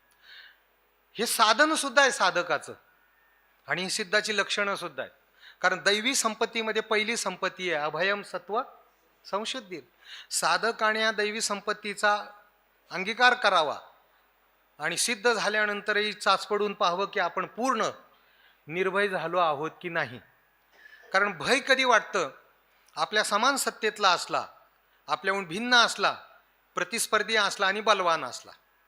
समान सत्ता, ज्ञान झालं, अक्षय पदाला जर साधू संतांनी ह्या गुरूंनी प्राप्त करून दिलं, तर त्या अखंड स्वरूपामध्ये दुसरं कोणी नाहीच आहे. माझीच सत्ता आहे, अखंड मीच आहे. आणि माझ्याहून भिन्न काय? एकमेवा द्वितीय मी आहे. माझ्याहून भिन्न कोणी नाही, प्रतिस्पर्धी नाही कोणी मला, आणि माझ्याहून बलवान कोणी नाही. मग भीती कोणाची वाटेल? मीच मी आहे, अखंड मी आहे, परिपूर्ण मी आहे, ओतप्रोत मी आहे, आनंद घन मी आहे, अज आहे म्हणून अनंत मी आहे. माझा अंतच कशाने होऊ शकत नाही. अशी धारणा झाल्यानंतर भय निघून जातं. आणि अशा ह्या अभय स्थितीला, अक्षय स्थितीला साधू संतांनी मला प्राप्त केलं. नाही तर मी सुद्धा अगोदर होतो पीडित हिंडता गाव. आधी बोंबलत मी हिंडतच होतो, फिरतच होतो, या जन्मात त्या जन्मात होतो पीडित हिंडता गाव. पोट न भरे न राहावं या ठाव. पोट न भरे म्हणजे तृप्ती होत नव्हती. समाधान होत नव्हतं. आणि न राहावया ठाव, ह्या जन्म झाला का त्या जन्मात, त्या जन्मातून ह्या जन्मात कुत्र्यातून, मांजरात मांजरातून, डुकरात डुकरातून, म्हशीत, झाडाझुडपात, पशुपक्ष्यात, खेचर जलचर उभयचर फिरत आलो होतो. पण हा संदेह होता की आता मला कधी तृप्त होईपर्यंत हे भोजन मिळेल. पण तो म्हणजे अचानक, तो येणे अवघा संदेह, तो या शब्दाचा अचानक हे गुरु मला भेटले आणि तो संदेह माझा त्यांनी फेडून टाकला. हा भ्रम माझा निराश करून टाकला की अहो, हे जन्म मृत्यू, हे अनंत जन्म, हा देहासहित हे अखंड ब्रह्मांड तुझ्या आत्मस्वरूपावर एवढ्या भासलेला आहे, भासमान आहे, मिथ्या आहे. तुझ्या आत्मस्वरूपाच्या ज्ञानानंतर ते सगळं तुझ्यात विलीन होणार आहे आणि तूच अखंड रूपाने अवशिष्ट राहणार आहे. माझा भ्रमच त्यांनी निराश करून टाकला. म्हणे फेडियाला तुकयाचा बांधव गा, असं कान्होबाराय म्हणतात की माझा भ्रम निराश करून मला ती अखंड स्थिती प्रदान केली. पुढचा वासुदेव. श्री विठ्ठल तुकोबाराय. गातो वासुदेव मी ऐका, चित्त ठाई ठेवून भावे ऐका. कान्होबाराय दारामध्ये वासुदेवाचं रूप घेऊन आलेले आहेत आणि म्हणतायत की मी वासुदेव गातोय, पण हे तुमचं मनोरंजन करण्यासाठी गात नाही बरं. तसे आज जरा बेसूर, माझे सूरही लागत नाही. गातो वासुदेव मी ऐका, मी गातोय ते तुमचं मनोरंजन करण्यासाठी नाही, तर तुमच्या उद्धारासाठी गातोय. म्हणून चित्त ठाई ठेवून भावे ऐका, चित्त जाग्यावर ठेवून भावनेनं हे ऐका, कारण या एका एका शब्दामध्ये तुमचा उद्धार सामावलेला आहे. डोळे झाकून रात्र करू नका, डोळे झाकून रात्र करू नका हा वाक्प्रचार आहे, म्हणजे दुर्लक्ष करू नका, हैगय करू नका, असा खूप छान अर्थ दिलेत बरं का या शब्दकोशात. खूपच सुंदर आहे हा गाथा, इतका सुंदर आहे. मी खरं सांगतो, मी एकच अभंग खंदारकरांच्या गाथ्यामध्ये पाहिलं, नंतर पाहावंसच वाटलं ना जेव्हा हा शब्दकोश पाहिला ना, पाहिलेच नाहीत. इतके सुंदर सुंदर अर्थ डोळ्यासमोर येतात की आता आपला प्रत्येक अर्थ जगद्गुरूंना जे म्हणायचे तेच आपण समजलोय असं नाही होऊ शकत. परंतु जगद्गुरूंच्या चरणधुळीचे काही रजकण आपल्या भाळी लागतात, याचा आनंद मात्र होतो. इतके सुंदर अर्थ करणाऱ्याने केलेले आहेत. बिचाऱ्यांनी आमचे भागवत महाराज पाटील, हे आमचे नवनाथ बाबा, ह्या मंडळींनी आणि संदीप महाराज गोडशे, ही 8-8, 9-9 तास बसायची मंडळी हे शब्दकोश काढण्यासाठी. आणि इतका सुंदर शब्दकोश काढलेला आहे हा महाराज. अर्थाचा, मी क्षमा करा जरा स्पष्ट बोलतो, अर्थाचा गाथा पाहिला ना आपल्या डोक्यात तोच अर्थ फिट्ट होतो एक. पण त्या अर्थाच्या गाथ्याकडे न जाता आपण जर हा गाथा घेतला आणि शब्दकोशाद्वारे जर अभंग पाहायला गेलो ना, तर नवनवीन तुकोबारा अर्थ सांगतात. आणि त्या तुकोबारायांच्या चिंतनामध्ये मन असं इतकं रममाण होतं, इतकं समाधानी होतं का काही विचारू नका. हा माझा, मग अगदी मी निश्चयाने सांगतो, हा गाथा घेऊन जर भामचंद्रावर कोणी एकांतात या गाथ्याचा अभ्यास करायला गेला ना, समाधी लागल्याशिवाय राहणार नाही. इतका सुंदर बिचाऱ्याने. आणि हा करताना इतके कष्ट झाले त्या मंडळींना, त्या आमच्या भागवत महाराजांची कंबर दुखायला लागली, यांचे गुडघे कामावर आलेत, सुकले यांची शरीर. महाराज सोपं नाही ना, 8-8, 9-9, 10-10 तास, कधी कधी 12-12 तास त्या खुर्चीत बसून राहायचं. शरीर म्हणजे पचनाचे कधी कधी त्यांना तक्रारी त्यांच्या व्हायला लागल्या होत्या. पण खरं सांगतो, इतके उपकार करून ठेवले तुम्ही तिघांनी. आतापर्यंत ही तिघे जण आहेत ना, आम्हाला आदरणीय होती, मला तरी, पण इथून पुढे आता ही वंदनीय मंडळी झालेली आहेत. फारच उपकार करून ठेवले. तुम्हाला शतशः तुमच्या पायावर नतमस्तक होतो आम्ही. सगळ्या साधकांच्या तर्फे मी होतो तुमच्या चरणावर नतमस्तक. आणि या गाथ्याचे सर्वा, त्यांच्याबद्दल मी काय बोलावं आता. त्यांचा उभा जन्मच जगावर उपकार करण्यासाठी झालेला आहे. तुका म्हणे आता आणि उरलो उपकारापुरता. त्यांची काय स्तुती करू मी, ही आत्मस्तुती केल्यासारखं होईल. भवान मम आत्मा येव, ऐक नाही, तुम्ही आत्माच आहात पाहिजे, तुमची काय. तर असो, टाळ्या वाजवताय तुम्ही, पण तुमच्या टाळ्यात काही जोर नाही व ना, असं मी नाही म्हणत आहे. आमचे महाप्रभू म्हणायचे, जय प्रभू ताली में कुछ दम नाही आहे, असं म्हणायचं. असो, खूप सुंदर आहे. वेळ होईल, मी पटापट घेतोय. आधी 7:30ला आपलं सुरू झालं. हा, पटापट घेतो आता मी. तर कुठे आलो होतो आपण. डोळे झाकून रात्र करू नका, दुर्लक्ष करू नका, हैगय करू नका.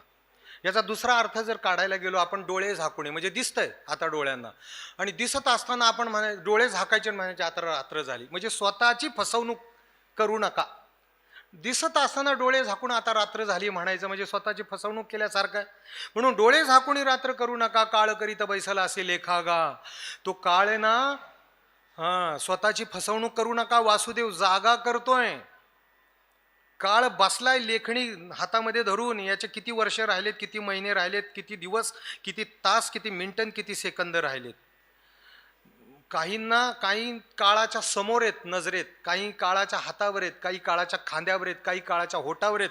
काहींना चावतोय तो, मावत नाहीये कधी कधी. त्यातून एखादं बाहेर पडतं कधी कधी चुकून. त्याला असं वाटतं सुटलो आता मी मरणातून. काही म्हणतात ना यमाला पाहून आलो. अरे गर्दी झालेली त्याच्या तोंडात म्हणून पडला तू बाहेर. ते नाही का, कोरोनामध्ये जी काही मंडळी वाचली ना त्यांना वाचलं झालं आता अमरपट्टाच मिळाला आम्हाला. अहो त्या सापाच्या, ते पावसाळ्यात ते साप आहे ना, त्यांनी सापाची जी पिल्लं खेळत असतात ना, बेडकाची पिल्लं, तो भराभर गिळतो. कधी कधी त्याच्या तोंडात ती पिल्लं मावत नाहीत, बेडकाची पिल्लं. आणि माऊली नाही का, एखादं पिल्लू खाली पडतं, ते खाली पडलेलं पिल्लू उड्या मारायला लागतं, सुटलो. अरे त्याच्या नजरेत आहे अजून तू. कोरोनात काही मंडळी सुटली ना, ती बेडकाच्या पिल्लांपैकी मी एक पिल्लू आहे, कारण मलाही कोरोना झाला होता. आणि दुसरं पिल्लू म्हणजे माझे मित्र गजानन महाराज चंद. मी जरा मोठा बेडूक आहे, ते पिल्लू आहे. तर काळ करीत बैसला असे लेखागा. तू म्हणून असं समजू नका आता आम्ही सुटलोय. तू बसलाय लेखा करीत. राम राम स्मरा आधी. म्हणून राम राम स्मरण करा, कारण विष्णू परमात्मा नुसत्या स्मरणाने प्रसन्न होणार आहे. विष्णू परमात्म्याला दुसरं लागत नाही.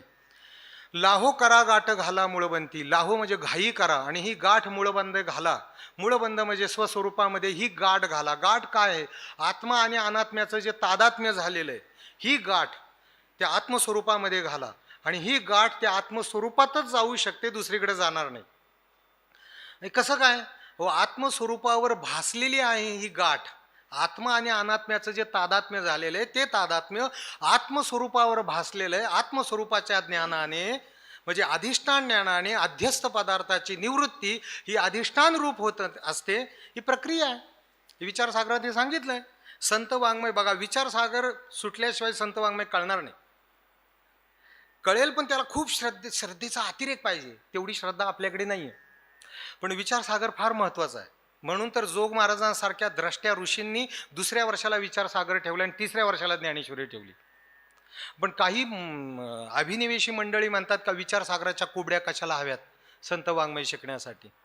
अरे हयात घातली ह्या महापुरुषांनी विचारसागर शिकवण्यासाठी. डॉक्टर महाराजांनी, कुरेकर बाबा 93 वर्षाचे झाले तरी विचारसागर का वेडे म्हणून शिकवतायत का? पण हे अभिनिवेशी माणसं, कुबड्या कशाला हव्यात विचारसागराच्या. मग सांगा ना, ही पंक्ती विचारसागराचा आधार न घेता लाहो करा गाठ घाला मूळबंदी सोडून दाखवा. तुम्ही नाही सुटणार, तुम्हाला गाठ दुखेल तुमची. लाहो म्हणून कोणाचंही ऐकू नका. किती प्रसिद्धीला पावलेला असला ना एखादा महाराज, आणि तो जर असं बोलत असाल तर आपल्या गुरूंकडे पाहायचं, आपल्या गुरूंनी काय केलं. विचारसागर शिकणं मस्ट आहे, शिकलाच पाहिजे. त्याशिवाय संत वाङ्मयातला वेदांत कळणार नाही. संत वाङ्मयात वेदांत असा आहे महाराज, जसं तिळात तेल आहे, दुधात तूप आहे, उसात साखर आहे, फुलात मकरंद आहे, तसा संत वाङ्मयातला हा वेदांत कळण्यासाठी विचारसागर महत्वाचा आहे. तर लाहो करा गाठ घाला मूळबंदी. मूळबंदी म्हणजे आत्मस्वरूपाच्या ज्ञानाशिवाय ही भासलेली गाठ तादात्म्य आत्मस्वरूप होणार नाही. सांडा वावगिया उपाधी. ह्या वावग्या उपाधी सोडून द्या. आता इथे उपाधी जी असते ती वावगीच असते. वावगी म्हणजे व्यर्थ. इथे 2 शब्द का टाकले तुकाराम महाराजांनी? सांडा म्हणजे सोडा. काय सोडा? वावगिया उपाधी. वावगी म्हणजे व्यर्थ, आणि उपाधी जी असते ती व्यर्थच असते. मग व्यर्थ आणि उपाधी वेगळं का? तर त्याच्यातही फरक आहे. उपाधी 2 प्रकारची, एक संवादी भ्रम आणि विसंवादी भ्रम. विसंवादी भ्रम टाकायला सांगतायत. विसंवादी भ्रम हा व्यर्थ आहे. संवादी भ्रम व्यर्थ नाही आहे. तो आत्मस्वरूपापर्यंत, देवाच्या साक्षात्कारापर्यंत नेणार आहे. धन दारा पुत्र जन बंधू सोयरे पिशून सर्व मिथ्या आहे, ही उपाधी वावगी आहे. म्हणून ती सांडा म्हटलेलं आहे. सांडा वावगी या उपाधी.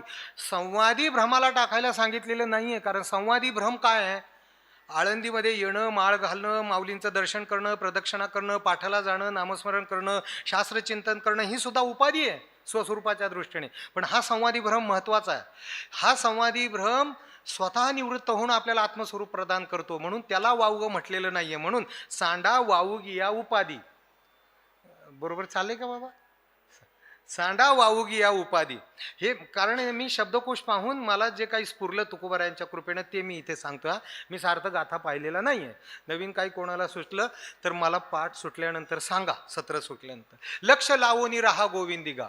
म्हणजे ही जी काही विसंवादी भ्रम आहे त्या सांडून द्या, त्याचा तादात्म्य सोडा आणि लक्ष लावून राहा गोविंदिगा. गोविंदावर लक्ष ठेवा, त्या ध्येयावर नजर कायम राहू द्या. कारण का? अरे थोडंसं आयुष्य आपल्या हातामध्ये, अल्प आयुष्य मानव देह, शतगणिले ते अर्धरात्र काय. व्यवहाराला धरून हे म्हणतात शतगणिले. त्या काळामध्ये शतगणिले होतं तुकोबऱ्यांच्या काळात. आता तर 70-80 मध्येच वळकुटी गुंढाळायची आहे की नाही. आणि शतगणिले ते अर्धरात्र खाय.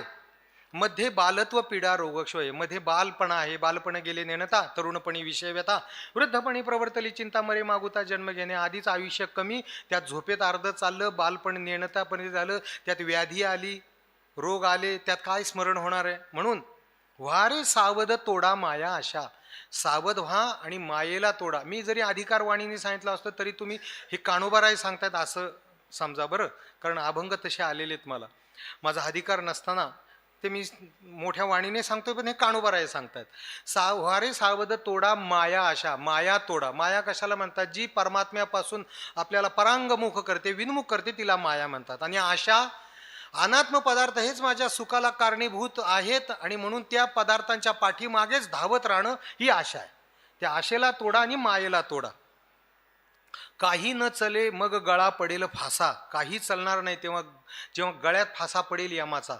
यम लोक न्यायला येतात तेव्हा फासाच टाकतात ना प्राणाला. किंवा इथे फासा म्हणजे पुढे येणारे अनेक जन्म, तोही फासा समजा, त्यातून बाहेर निघता येणार नाही मग. किंवा यम लोक फासा टाकत असतात. जो माणूस शेवटच्या म्हणजे ज्याचा काळ भरलेला आहे, ज्याची वेळ झालेली आहे, यमदूत फासा टाकतात, त्याच्या प्राणाला खेचतात. त्या प्राणाला तादात्म्य झालेलं असतं जन्मभर त्या शरीराचं, आणि त्या शरीराला तादात्म्य झालेलं असतं बायका मुलांचं, जमीन जुमल्यांचं. तो प्राण निघायला तयार नाही शरीराला सोडून, आणि त्याला हिसका मारल्यानंतर व्याकुळ होतात. एका वेळी हजारो इंगळ्या चावल्याच्या यातना तेव्हा होतात. तेव्हा काही चालणार नाही तुझं. काही न चले मग गळा पडेल फासा. पुढे हुशार म्हणून सावध व्हा. का सावध व्हा? थोर आहे ओळसा गा. ओळसा म्हणजे वळसा म्हणतो ना आपण, फार वळसा घालून यावं लागेल. मग वारीमध्ये जर आपलं दिंडी चुकली संध्याकाळच्या वेळेस, नवीन माणसाची जवळच दिंड्या असतात, खूप वळसा घालून यावं लागतं. मग दमून येतो पालात, लय वळसा घालून होतो, आलो जवळच होतं म्हटलंय. तसं वळसा किती आहे हा? तो वळसा जरा कमी आहे हा. एक एक योनी कोटी कोटी फेरा मग लागे वारा. म्हणजे कोटी कोटी फेरा, 1 कोटी गुणिले 84 लक्ष, किती फिरत यायचं मग मनुष्य देहाचा वारा लागतो. म्हणून हा वळसा चुकवा. काही थोडा बहुत लागपाठ, म्हणजे पाठलाग करा, घाई करा, लवकरात लवकर करा. भक्ती भाव धरा बळकट. करा हा शब्द भक्तीकडे लावायचा आणि धरा हा शब्द भावाकडे लावायचा. करा भक्ती आणि बळकट भाव धरा. का बरं असं वेगवेगळं करा? कारण कधी कधी आपण भक्ती करत राहतो पण भाव सुटतो. नवीन नवीन भाव बळकट असतो. पूर्वी माझ्या अंगी होता जैसा भाव तैसा आता ठाव नाही देवा. तुकोबारायांनी त्या साधकाचं वर्णन केलंय ना, की पूर्वी जसा भाव असतो ना, तो भाव नंतर उत्तरोत्तर टिकेल असं नाही.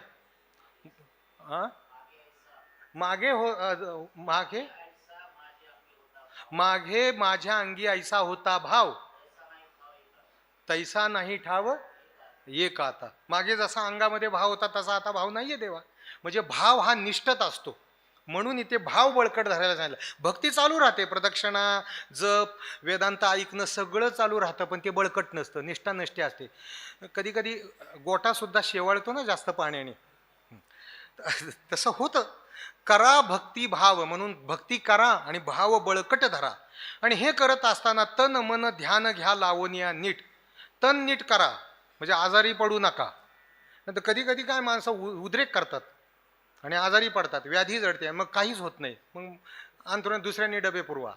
म्हणून शरीर नीट ठेवायचं. शरीर माध्यम खलू धर्म, कथेची सामुग्री देहावसना, बरी नको जाऊ देऊ भंगा गात्रे माझी पांडुरंग. तन नीट करा आणि मन नीट करा म्हणजे निर्विकार करा, निर्विषय मन करा आणि मग ध्यान लावा. मग कोणतं ध्यान लावा? कोणतंही लावा, तुम्हाला जे आवडेल ते. सगुण ध्यान करा, निर्गुण ध्यान करा, प्रतीक ध्यान करा, ध्येयानुसार ध्यान करा, आहे की नाही. परत कोणतं अहंग्रह ध्यान करा, निधिध्यासन करा, कोणतं ध्यान करायचं काही करा. स्वामी महाराजांच्या भाषेत काही करा, फक्त मरू नका. कथन मन ध्यान घ्या लावून या नीट नीट ध्यान लावा.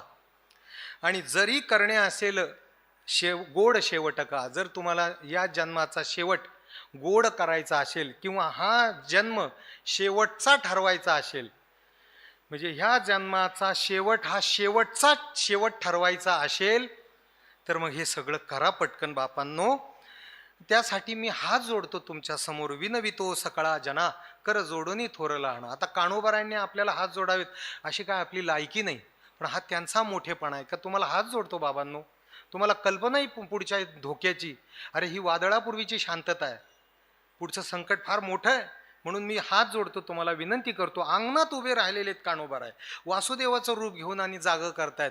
विनवितो सकळा जना, कर जोडणी थोर लहाना, दान इतुले द्या मज दिना. इथे पाडभेद आहे, इतुले पण आणि इतुकेची पण, दोन्ही पाठ गोड आहेत.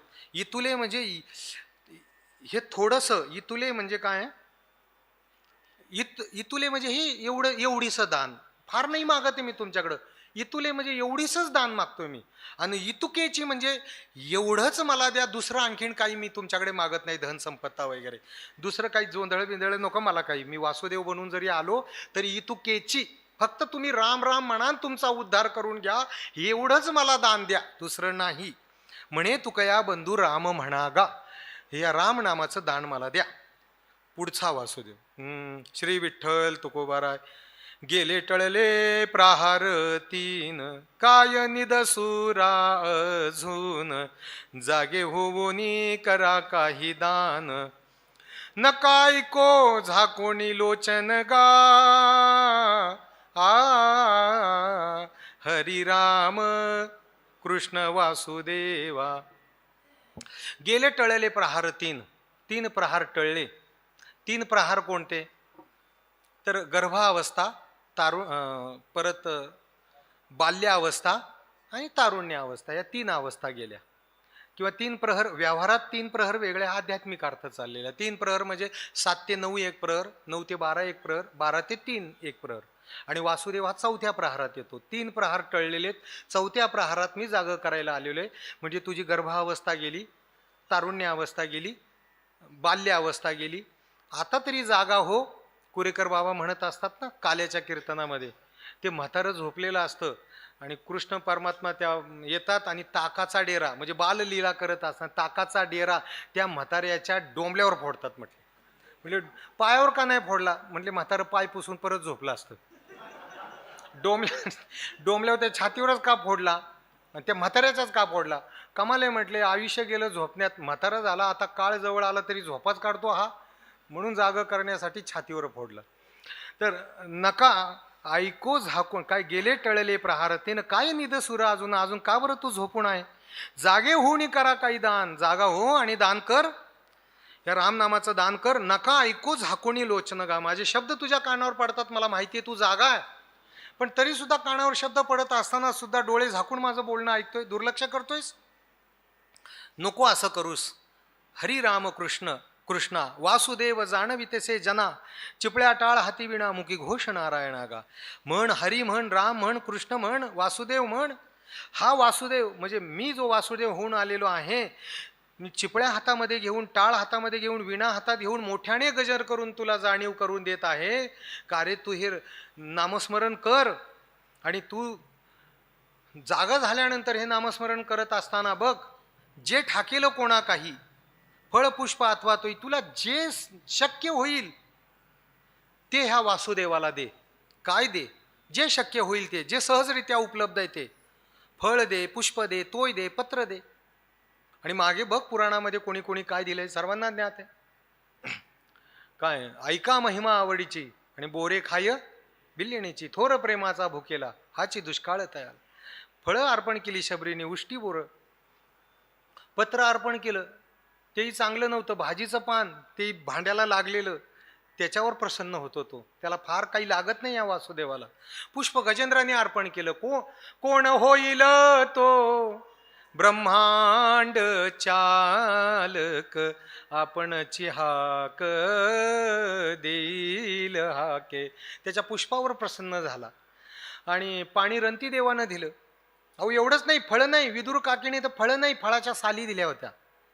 सूरदासजींनी वर्णन केलेलं गोड. आज हरी आयो विदुर घर पावना, आज हरी आयो कदली कदली दुर्गिरा दे, छिलके का प्रभु भोग लगा दे, बड़े प्रेम से प्रभु खावना, आज हरी आयो. केळाच्या सालीने सुद्धा तो प्रसन्न होतो. काही द्या, काही द्या, कशानेही प्रसन्न होतो तो. शिव्या द्या तरी प्रसन्न होतो, पण त्या पाठीमागे भाव पाहिजे. झाला नाही का शिव्यांनी प्रसन्न? जनाई तर शिव्याच देत होती. म्हणजे फळ पुष्प तोय हे फक्त निमित्त आहे. हे जरी नसलं तरी जवळ जे असेल ते भावनेने द्या तरी तो प्रसन्न होतो. फळ पुष्प अथवा तोई द्या परी मिस घेऊ नका बाई. मला मिस या शब्दाचा अर्थ लाच वाटायचा, की या भक्तीच्या मोबदल्यात काही मागू नका असं वाटायचं, पण नाहीये. खूप सुंदर अर्थ इथे केलेला आहे. मी शब्द रत्नाकर पण पाहिला मराठी, त्यात सुद्धा हाच अर्थ आहे. मिस म्हणजे निमित्त करू नका, ढोंग करू नका, सबब करू नका. झोपेचं निमित्त करू नका, ढोंग करू नका. द्या, हे दान द्या त्या वासुदेवाला, कारण हा तुमच्या नुसत्या भावनेने प्रसन्न होणार आहे. पुढे विन्मुख होता बरे नाही गा. हे विन्मुख झालेलं बरं नाहीये. आलात नरदेहाला, त्याच्यापासून विन्मुख होऊ नका. देवा कारणे भाव तस्मात, तो फक्त भावाचा भुकेलेला आहे. काय दिलंय आणि पाहत नाही तो, फक्त भावनेने युक्त असलेलं पाहतो, कारण तो भावामध्ये अनस्यूत आहे.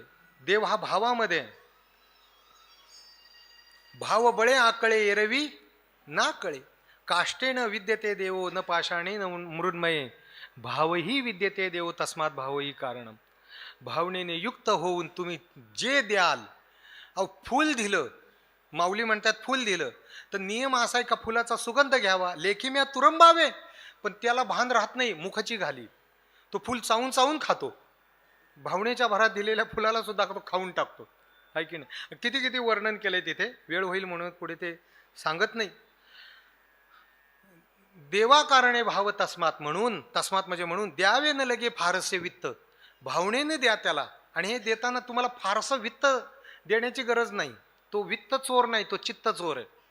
फारसे वित्त न लगे. अहो 30 रुपयाचा बुक्का घेतला तर 3 महिने पुरतो.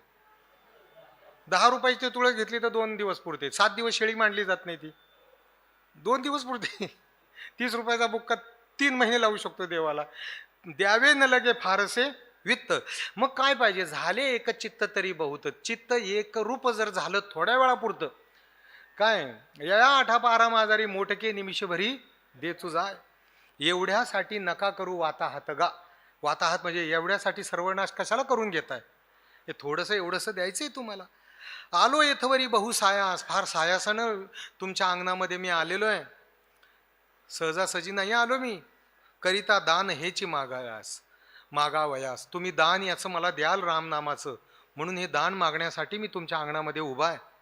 नका भार घेऊ करू निराश. माझी निराशा करू नका, भार घेऊ नका या संसाराचा. धर्मसार फळ संसारा सगा.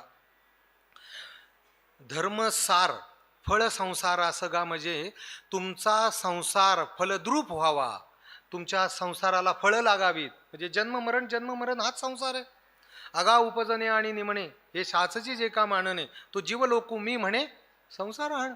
या जन्म मरणाला सत्य समजणं हा संसार आहे का? किंवा पुनरपी जननम पुनरपी मरणम पुनरपी जननी जठरे शयनम यह संसारे खलु दुस्तारे कृपया पाहि पायी मुरारे भज गोविंदम भज गोविंदम भज गोविंदम बुडमते. या संसाराला फळं लागावीत असं वाटत असेल, आजी संसार सफळ, हा संसार फलद्रूप व्हावा असं वाटत असेल, तर धर्माचं जे सार आहे, काय धर्माचं सार? निज धर्म हा चोखडा आणि नाम उच्चारू घडघडा. घडघडाये नामस्मरण उच्चारण करा, तुमचा संसार फलद्रूप होईल. पण हे जर तुम्ही ऐकलं नाही तर आता मागुता येईल फिरा. आपली परत भेट होईल म्हणून काही सांगता येत नाही बाबा. हे तो न घडे या नगरा. मी आलो तर तुम्ही नसाल, आणि तुम्ही असला तर मीच असेल कशावरून. परत आपली भेट होऊ शकत नाही. आता जर तुम्ही मला दान दिलं नाही तर तुम्ही 84 लक्ष योनी फिरायला जाल, मग कशी भेट होईल तुमची आणि आमची? कुत्र्याच्या जन्मात मी काय तुम्हाला उपदेश करणार, गाढवाच्या जन्मात काय उपदेश करणार? एक शेपक अभंग आहे, म्हणू का नको?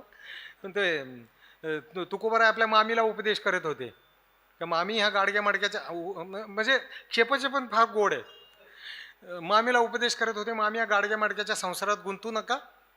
मामींनी काय ऐकलं नाही, मेली म्हातारी, मरून गाडवीन झाली न ती देऊगावातच जन्माला आली. म्हणजे जुन्या कीर्तनकाराचं ऐकलं मी. तिथून तुकाराम महाराज भाषणाला जात होते भामचंद्र. त्या मामी पाहिलं मामींना, आता ते अंतर्ज्ञानी, अरे ही मामी इथं आली म्हटली गाडवीन होऊन.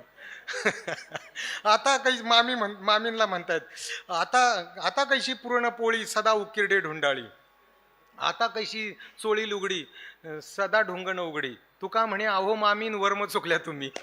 आता कोणी हा बघा निर्माण केला माहिती नाही, पण हे कथानक गोड वाटलं होतं मला, ते ध्यानात राहिले. आणि म्हणून परत मागोता, आणि हे मी काही विचार करून ठेवलं नव्हतं बरं का, चालू सुचलंय. आता मागोता येईल फेरा, हे तो न घडे या नगरा, म्हणे तुकया बंधू राम धरा. म्हणून या रामाला धरा, याचे चरण हृदयामध्ये धरा, आणि ओळखी नाही तरी जाल अघोरागा. जर याची ओळख धरली नाही ना, मग मरा म्हटले, मरा, जा अघोर नरकाला जा, भयंकर नरकाला. आणि ही काही भीती नाही घालत आहेत काणोबाराय, ही वस्तुस्थिती आहे. नरदेहाला येऊन वासुदेवाला जर ओळख दिली नाही, रामनामाचं दान त्याला दिलं नाही, तर अघोर नरक ठरलेला आहे. आणि इथे रागावून काणोबाराय म्हणतायत, पण या रागवण्यात सुद्धा त्यांची इति काकू आहे, काकुळती. मातेच्या कोपी थेकुले प्रेम आथी.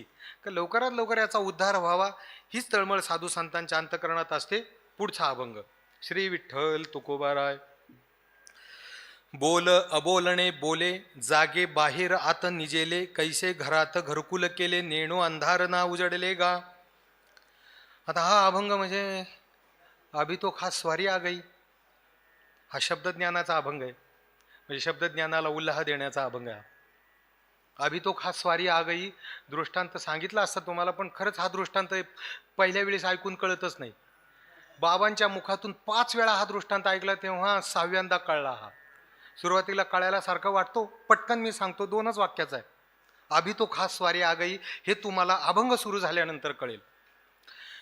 एक म्हणजे एका मातेने अंगणामध्ये धान्य वाळत टाकलं होतं, आणि तिचं लहानसं पोरगं त्या धान्यात लोळायला लागलं. आपण सगळेच लोळायचो ना लहानपणी, त्या खळ्यावर धान्य असताना लोळायचं नाही का आपण. आता खळच बऱ्याच जणांना माहिती नसेल, नवीन पोरांना. धान्याची रास दिसली का लोळावं वाटतं लहान मुलांना. ते पोरगं लोळायला लागलं, तर आई तिथे आली त्याची, अरे कार्ट्या काय गाढवासारखा लोळतो तू, गाढवा ये बाहेर. ते पोरगं बाहेर आलं, गप बसलं तिथे. आई घरकाम करायला आत गेली, थोड्या वेळाने खरोखरच गाढव तिथे आलं आणि ते धान्यात लोळायला लागले. तेव्हा ते पोरगं आईला काय म्हणालं, आई अभि तो खास स्वारी आ गई. म्हणजे तू मला गाढव म्हणत होती, आता खरोखरच गाढव आलं. तर आता मी असं म्हणतो, हा अभंग मला आला, अभि तो खास स्वारी आ गई. हा तुम्हाला कळेल पुढे अभंग सुरू झाल्यानंतर. बोल अबोलणे बोले, इथे तुकोबाराय म्हणतात, बोलतात ही मंडळी, ही शब्दज्ञानी मंडळी बोलतात. कोणाविषयी बोलतात? अबोलणे. ज्याच्याविषयी बोलता येत नाही त्याच्याविषयी बोलतात. बोल अबोलणे बोले. ज्याच्याविषयी बोलता येत नाही म्हणजे कोणाविषयी बोलता येत नाही? परमतत्वाविषयी बोलता येत नाही, कारण ते अनिर्वाच्य आहे. कसं काय बोलता येत नाही? अरे बोलणं शब्दाने होतं. शब्द फक्त 3च गोष्टी करू शकतो. एक विस्मरणाचं स्मरण करून देऊ शकतो, अविद्येची निवृत्ती करू शकतो, आणि प्रकाशन करू शकतो, म्हणजे ज्ञान करून देऊ शकतो. आता परमतत्व शब्दाचा प्रवेशच होऊ शकत नाही. माऊलींच्याही सत्रामध्ये शब्द आला होता, त्यांनी आणखी थोडं वेगळ्या पद्धतीने सांगितलं होतं. खूप सुंदर सांगितलं होतं. नाम रूप संबंधू जाती क्रिया वेदू आकाराचे प्रवादू वस्तूशी नाही. स्वस्वरूपाच्या ठिकाणी नाम नाही, रूप नाही, जाती नाही, संबंध नाही, आकार नाही, त्याच्या शब्दाने कसं वर्णन करणार? दुसरं असं आहे, शब्दाने का वर्णन होणार नाही? शब्द फक्त ह्या 3च गोष्टी करतो. शब्द प्रकाशन करतो, पण जड वस्तूंचं प्रकाशन करतो. ही स्वयंप्रकाश वस्तू आहे, हे परमतत्व स्वयंप्रकाशित आहे. आणि जेणे ते जे वाचेशी वाच्य सुजे, हे वाचा प्रकाशित जे हे के आहे, त्याच्या प्रकाशाने प्रकाशित झालेली वाचा ती आपल्या मूळ प्रकाशकाला कसं प्रकाशित करू शकेल? त्याच्या प्रकाशाने शब्द हा प्रकाशित झालेला आहे. आणि तो शब्द आपल्या प्रकाशकाला कसं काय प्रकाशित करेल? त्यासाठी जड पदार्थ असावा लागतो. हे स्वयंप्रकाशित तत्व आहे. हे स्वरूप जे आहे, हे स्वरूप आपल्याहून अभिन्न आहे. आपणच आहोत ते स्वस्वरूप, अखंड आहोत, अपार आहोत, अनंत आहोत आणि आपण स्वयंप्रकाशित आहोत. अवेद्यते सती अपरोक्ष रूपत्वम स्वयंप्रकाशत्वम. अपरोक्ष रूप आहेत, अवेद्य आहोत, आपण कोणाला विषय होत नाही आणि अपरोक्ष आहेत, आपलं स्वरूप आहे ते, आणि म्हणून स्वयंप्रकाशित आहे. म्हणून शब्दाने त्याचं प्रकाशन होऊ शकत नाही. यद वाचा न भुदित येन वाग बुध्यते तदेव ब्रह्मत्वम विधी नेदम यदिदम उपासते. केणोपनिषद. की ज्याच्या प्रकाशानं काय, यद वाचा न भुदितम, वाचा त्याला प्रकाशित करू शकत नाही, वाचच त्याच्या प्रकाशाने प्रकाशित झाली आहे. तदेव ब्रह्मत्वम विद्धी, त्याला ब्रह्म जाण. नेदम यदिदम उपासते, ज्याची तू उपासना करतोय ते ब्रह्म नाही. यन्मनसा न मनुते येना हुर्न मनोमतम तदेव ब्रह्मत्वम विधी नेदम यदिदम उपासते. मनाने ज्याचं तुम्ही ध्यान करता, चिंतन करता ते ब्रह्म नाही. ज्याच्यामुळे तुम्ही ध्यान चिंतन करता ते ब्रह्म आहे. ज्याची उपासना करता ते ब्रह्म नाही. असो, म्हणून शब्दाने त्याचं ज्ञान होऊ शकत नाही. एक मुद्दा झाला. शब्द दुसरी गोष्ट आहे, अविद्येचा नाश करतं. पण स्वस्वरूपामध्ये अविद्याच नाही, कारण ते अखंड आहे, परिपूर्ण आहे. अरे त्याच्यात तेच मावत नाही तर अविद्या कुठून बसवायची?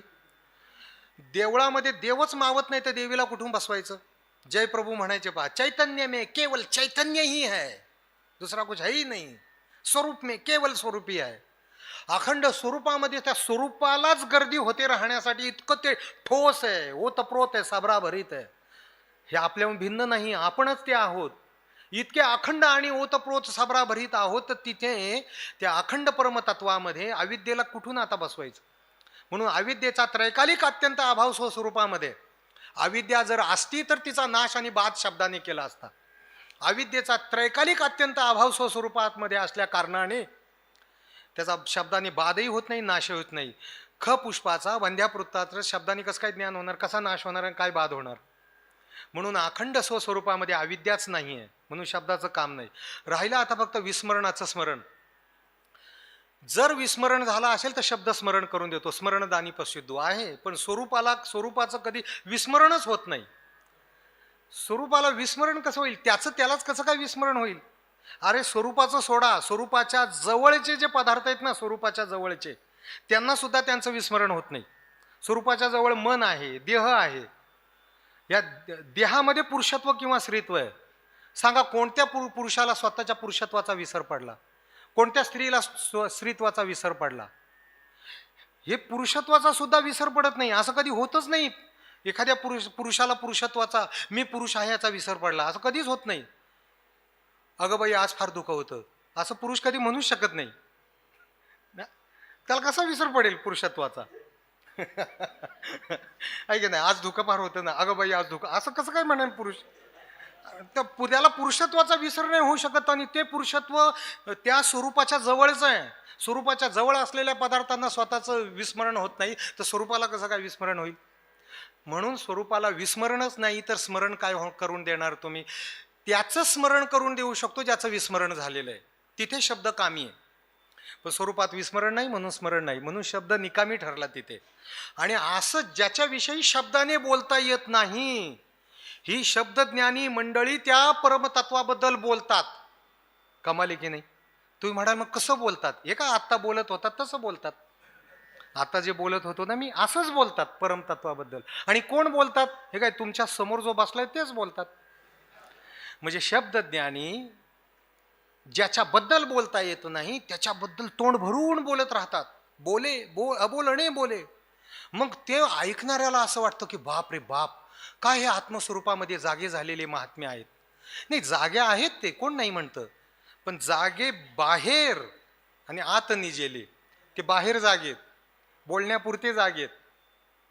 पण यावरून हे ध्यानात घ्या बरं का, एक तुमचा फार मोठा भ्रम होऊ शकतो. वेदांताच्या गप्पा मारणारे सगळे शब्दज्ञानी असतात असं नव्हे. अपरोक्ष ज्ञानी पण असतो, तोही वेदांतच बोलत असतो. म्हणून तिथे त्या अपरोक्ष ज्ञानावर शब्दज्ञानाचा भ्रम होऊ नये आपल्याला. शब्दज्ञानावर जर अपरोक्ष ज्ञानाचा भ्रम झाला, म्हणजे एखादा शब्दज्ञानी आहे माझ्यासारखा, आणि माझं बोलणं ऐकून कोणाला असं वाटलं मी अपरोक्ष ज्ञानी आहे, तर फार फार त्याची हानी होणार नाही. 2-4 हजार 5-10 हजार रुपयाला मी गांडा घालेल त्याला, फार नाही हानी होणार. पण एखादा जो अपरोक्ष ज्ञानी आहे त्याला जर तुम्ही शब्दज्ञानी परोक्ष ज्ञानी समजून बसलात तर फार मोठी चुकी. मग तुम्ही मग जन्म मरणाचे फेरेच भोगत राहणार. लक्षात येते ना? दोरीवर जर साप भासला ना फार हानी नाही, पण सापावर जर दोरी भासली तर म्हणून हा भ्रम होऊ शकतो. बोले अबोलणे बोले, म्हणून इथे शब्द ज्ञानाचं चाललंय, हे ध्यानात घ्या. बोले अबोलणे बोले, जागे बाहेर आत निजले. बाहेर जागेत पण आत निजलेलेत. आत निजलेलेत म्हणजे काय? अहो, संसारातले अज्ञानी माणसं सुद्धा छोट्या छोट्या गोष्टीने इतकी रडत नाही तितका हा रडतो. वेदांत शिकून रडतो. स्वामी महाराज म्हणायचे, अरे तृप्तिदीप संपून गेला तरी हा अतृप्त आत्म्यासारखाच आहे, चेहऱ्यावरची छटा सुद्धा बदलली नाही याच्या. तर बाहेर जागे बाहेर पण आत निजले. वेदांत शिकणाऱ्याचा चेहरा कसा पाहिजे? प्रसन्न पाहिजे महाराज, आनंदी पाहिजे. कैसे घरात घरकुल केले, ह्या मंडळीने घरातच घरकुल केलं. घरात घरकुल केलं म्हणजे काय? घरामध्येच दुसरं घर बांधलं. आता हे सुद्धा विचारसागरामध्येच आहे. म्हणून विचारसागर सुटल्याशिवाय गत्यंतर नाहीच आहे, लक्षात घ्या. घरात घरकुल करणे म्हणजे ईश्वरानं जी सृष्टी निर्माण केली ती ईशसृष्टी आहे. आणि त्या ईशसृष्टीमध्ये जीवाने स्वतःची एक काल्पनिक सृष्टी निर्माण केली, त्याला जीवसृष्टी म्हणतात. ईशसृष्टी सुखदुःखाला कारणीभूत नाही, जीवसृष्टी ही सुखदुःखाला कारणीभूत आहे. ईशसृष्टीमधली एक स्त्री आहे, पण तिच्या ठिकाणी ही आई आहे, ही नानी आहे, काकी आहे, मामी आहे, आजी आहे. ही जी भावना आहे ही जीवसृष्टीतली. ईश्वर सृष्टीतला पुरुष एकच आहे, पण दादा मामा काका हे जे तादात्म्य जोडलेले ही जीवसृष्टी आहे. म्हणजे तादात्म्य जोडलेले, ईशसृष्टीची जीवाणी केलेलं तादात्म्य, त्या तादात्म्याला जीवसृष्टी म्हणतात. म्हणजे ईशसृष्टी हे घर आहे आणि त्या घरात यांनी दुसरं घर तयार केले तादात्म्य रूपी. कैसे घरात घरकुले केले, नेणो अंधार ना उजडले गा. अज्ञानी म्हणावं तर बोलतात, गप्पा मारतात ज्ञान्यासारख्या, कसं काय अंधारात म्हणावं. आणि उजडलं म्हणावं तर थोड्या थोड्या गोष्टीवर रडतायत, विक्षेपी होत आहेत, डोक्याला हात धरतायत. तर वासुदेव करीतो फेरा, त्यांच्या अंगणामध्ये येऊन हा वासुदेव आता त्या म्हणजे अंतरंग साधनामध्ये जे प्रवृत्त झालेले त्यांच्यासाठी हा वासुदेव आहे. बरं, आधीचा वासुदेव संसारिकांसाठी होता, हा मुमुक्षूंसाठी वासुदेव आहे. अंतर श्रवणान मनन निधी ध्यासनामध्ये जे प्रवृत्त झालेले जवळ आलेले स्वरूपाच्या त्यांच्यासाठी हा वासुदेव आहे. वासुदेव करीतो फेरा, वाडी आत बाहेर दारा, कोणी काहीतरी दान पुण्य करा, जाब न देती तरी जातो माघारागा. वासुदेव करीतो फेरा. कुठे फेरा करतो हा वासुदेव? म्हणजे तुकाराम महाराज आलेले आहेत वासुदेवाचं रूप घेऊन, किंवा हा जो वासुदेव आहे, हे जे हा जो परमात्मा आहे, हा फेरा करतोय कुठे? वाडियात आणि दारा. म्हणजे वाड्यात येतोय आणि दारात बसतोय, दारातून परत वाड्यात येतो आणि परत बाहेर जातोय. म्हणजे काय? हा देहरूपी वाडा आणि हा श्वास म्हणजे वासुदेव आहे. हा शरीरात येतोय आणि बाहेर जातोय, येतोय बाहेर जातोय. याला अजपा जप म्हणतात. हरिपाठात सुद्धा याचं वर्णन आहे. अजपा जपणे उलट प्राणाचा, तेथेही मनाचा निर्धारो असे. मग ह्या वासुदेवाला दान देणं म्हणजे काय? हा श्वास जो आत येतो ही सोहम साधना आहे. नाथपंथामध्ये ही सोहम साधना सांगितलेली. श्वास घेताना सो, सावकाश सो म्हणायचा, आणि श्वास सोडताना हम. सोहम सोहम हा जप देतात त्याला. पण सोहम हा जप नाही असं बाबांनी कित्येक वेळा पाठात सांगितलेलं आहे. पण ही एक विचारधारा आहे, हा एक विचार आहे. पण हा विचार उत्पन्न होण्यासाठी आधी जपच करावा लागतो सोहम सोहमचा. कारण मननात त्रायते ती मंत्र हा सोहम मंत्र आहे. आणि सोहम सोहम श्वास घेताना सोह, सोडताना हम, आणि मग त्याला ध्यान लावू लागतं. डोळे झाकून या सोहम मंत्राचा जप केला आणि त्याच्यावर लक्ष केंद्रित केलं की हळूहळू शब्द सुटून जातात आणि तो ध्यानामध्ये त्याचं पर्यवसान होतं. त्याला अहंग्रह ध्यान म्हटलं जातं. तर वासुदेव करीतो फेरा, वाडी आत बाहेर दारा. अर्थरूपी गाथ्यामध्ये काय लिहिलंय मला काही कल्पना नाही, नंतर मी ते पाहिल. पण जे तुकोबरायांनी बुद्धीमध्ये स्फुरित केलं ते सांगतोय. वासुदेव करीतो फेरा, वाडी आत बाहेर दारा. वाडेत आणि बाहेर हा श्वास येतोय आणि जातोय, त्यावर सावधपणाने लक्ष ठेवणं हेच त्या वासुदेवाला दान दिल्यासारखं आहे. काहीतरी कोणी काहीतरी दान पुण्य करा आणि जाब न देती तरी जातो माघारा गा. जाब न द्याल तर मग जातो मी माघारा, आपला आपला निघून जातो बाबा. हाती टाळ दिंडी मुखी नाम गाणे, गजर होतो बहु मोठ्याने, नाही निवडिली थोर लाणे, नका निजो भिकेच्या भेनेगा. अरे याची जाणीव करून देण्यासाठी मी टाळ वाजवतोय, विणा वाजवतोय. दिंडी म्हणजे विणा, आणि मुखाने मोठ्याने नाम घेऊन तुम्हाला मी जाग करतोय. गजर होतो बहु मोठ्याने. आणि हे जाग करण्यामध्ये आम्ही काही पक्षपात केलाय का कोणाचा? हे आपले ते परकेत, हा अमक्या जातीचा आहे, तो तमक्या जातीचा, हा अमक्या धर्माचा आहे, तो नाही निवडली थोर लाणे. यारे यारे लहान थोर याती भलती नारी नर, करावा विचार न लगे. ज्याचा जसा अधिकार आहे, अधिकार तैसा करू उपदेश. साहे ओजे त्या सत्तेची. अधिकार तैसा दावी येला मार्ग, चालता हे मग कळो ये. लहान थोर कोणी आले तरी त्यांच्या अधिकारानुरूपाने त्यांना जाग करण्याचा प्रयत्न केलेला आहे. नका निजो भिकेच्या भेनेगा. भीक द्यावी लागेल या रामनामाची, म्हणून या भिकेच्या भीतीनं निजू नका. मी वासुदेव तत्वता. अरे हे दान देत असताना ते संत जेव्हा तुम्हाला हे ज्ञान देतील तेव्हा तुम्हाला कळून येईल की ज्याचं तुम्ही नामस्मरण करत आहात ते तुमचं स्वतःचं स्वरूप आहे. मी वासुदेव तत्वता. तत्वता म्हणजे मी खरोखर वासुदेवच आहे. हे कधी कळेल? कळो येईल विचारिता. विचारिता म्हणजे दुसऱ्याला विचारल्यावर नाही, विचारिता म्हणजे विचार केल्यानंतर.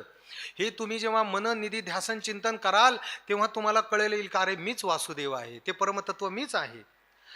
आणि हे ठाऊक आहे सभाग्य संता. जे भाग्यवान संत लोक आहेत त्यांना हे खरोखर ठाऊकच आहे. नाही तुझा आणिक मागता गा. ज्यांना याचं ज्ञान आहे ते संत याचं दान देतील तुम्हाला. मी तुम्हाला काही वेगळं मागत नाही. हा विचार करा रात्रंदिवस. नाही तुझा आणिक मागता का. मला दुसरं तुमच्याकडून काही नको.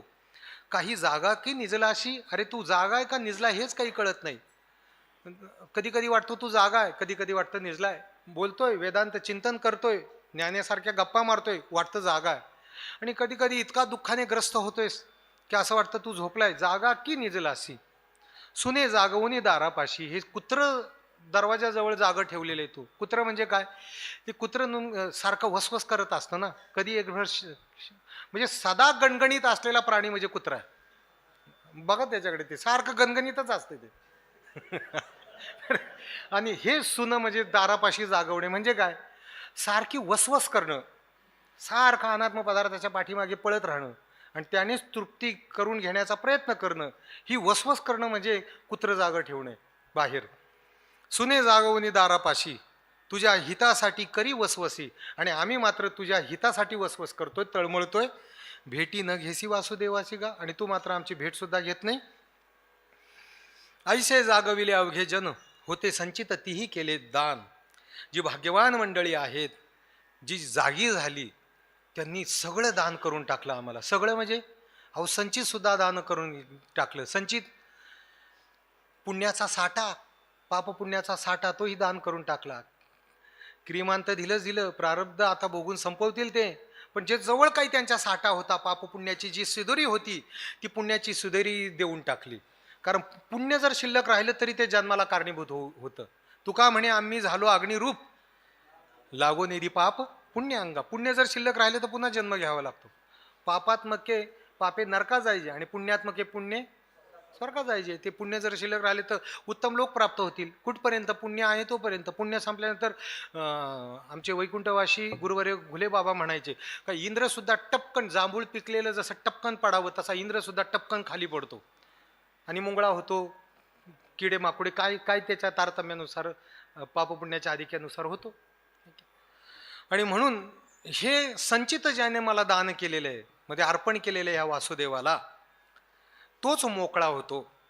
आणि तुका म्हणे दुबळी कोण कोण. पण जी दुबळी आहेत, पापी लोक आहेत, ज्याला हे दान करू वाटत नाही मला सर्वस्वाचं, ती दुबळी लोक आहेत, गेली वासुदेवासी विसरून गा. ही वासुदेवाला विसरून गेलेली आहेत. पुढचा अभंग. श्री विठ्ठल तुकोबाराय. रामकृष्ण गीती गात, टाळ चिपळ्या वाजवीत, छंदे आपुल्या नाचत, निज घेऊनी फिरत गा.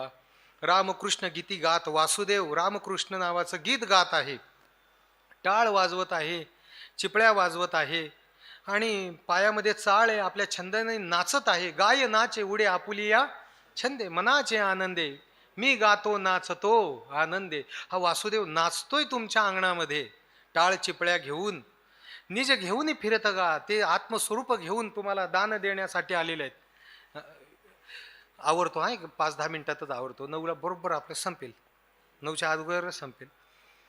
निज घेऊन फिरत गा, हे आत्मस्वरूपाचं दान घेऊन हा वासुदेव तुमच्या अंगणामध्ये आलेला आहे. जनी वनी अवघा देव वासनेचा पुसावा ठाव. तो वासुदेव ओरडून तुम्हाला सांगतोय, वासनेचा ठाव एकदा पुसला म्हणजे वासना समूळ नष्ट झाली, इच्छा एकदा गेली का मग जनी वनी सगळा वासुदेवच दिसतो. बहुनाम जन्मना म्हणते ज्ञानवामाम प्रपद्यते वासुदेव सर्वमिती सहमात्मा सुदुर्लभा. सगळीकडे वासुदेव दिसतो. म्हणजे काय तो भावना करतो का या भिंतीत वासुदेव आहे, या झाडात वासुदेव आहे, या पशुपक्षात नाही नाही. वासुदेव सर्व म्हणत असताना सर्वांमध्ये वासुदेव नाही. सर्व नास्ति किंतु वासुदेव एव अस्ति. तो स्वतःच वासुदेव होतो आणि वासुदेव होऊन राहतो. त्याला वासुदेवाशिवाय दुसरं काही दिसतच नाही. तो झाडाकडे पाहत असताना आपल्याला वाटतो तो झाडाकडे पाहतोय, तो झाडाकडे नाही पाहत, तो वासुदेवाकडे पाहतोय. त्याला वासुदेव, तो वासुदेव झाल्यामुळे त्याला सगळीकडे वासुदेव दिसतो. त्याला हे जग दिसतच नाही. तो व्यवहार करताना आपल्याला दिसतो, कारण आपण भेदात आहेत, आपण व्यवहारात आहे म्हणून. तो व्यवहार नाही करीत, त्याच्या आत्मदृष्टीने तो व्यवहारच करीत नाही. तो व्यवहार करताना दिसतो, मात्र त्याच्याकडून व्यवहार होत नाही.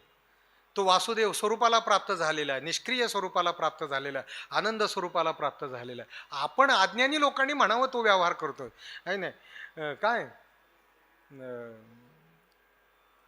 पिसे लोक करता म्हणती, मुक्ताचे देह जैसे हाले चाले संसार वशे, ते देखोनी लोक पिसे करता म्हणते. पिसे लोक, वेडी लोक त्याला करता म्हणतात. मग जणी वणी अवघा देव वासनेचा पुसाव ठाव. ज्याने वासना समूळ नष्ट केलेली आहे त्याला सगळीकडे वासुदेव दिसतो. मग ओळगा तो वासुदेव ऐसा मनी वसुदेवा भावगा. वासुदेव झाल्यानंतर सुद्धा त्या वासुदेवाला ओळगा म्हणतात. ही ज्ञानोत्तर प्रेम लक्षणा भक्ती आहे. ब्रह्मरूपता प्राप्त झाल्यानंतर, वासुदेवाचं स्वरूप प्राप्त झाल्यानंतर सुद्धा ओळगा म्हणजे पुन्हा त्या वासुदेवाची भक्ती करा. शिवो भूत्वा शिवम यजेत. वासुदेव होऊन वासुदेवाची भक्ती, शिव होऊन शिवाची भक्ती, ही ज्ञानोत्तर प्रेम लक्षणा भक्ती इथे तुकोबाराय शिकवतायत.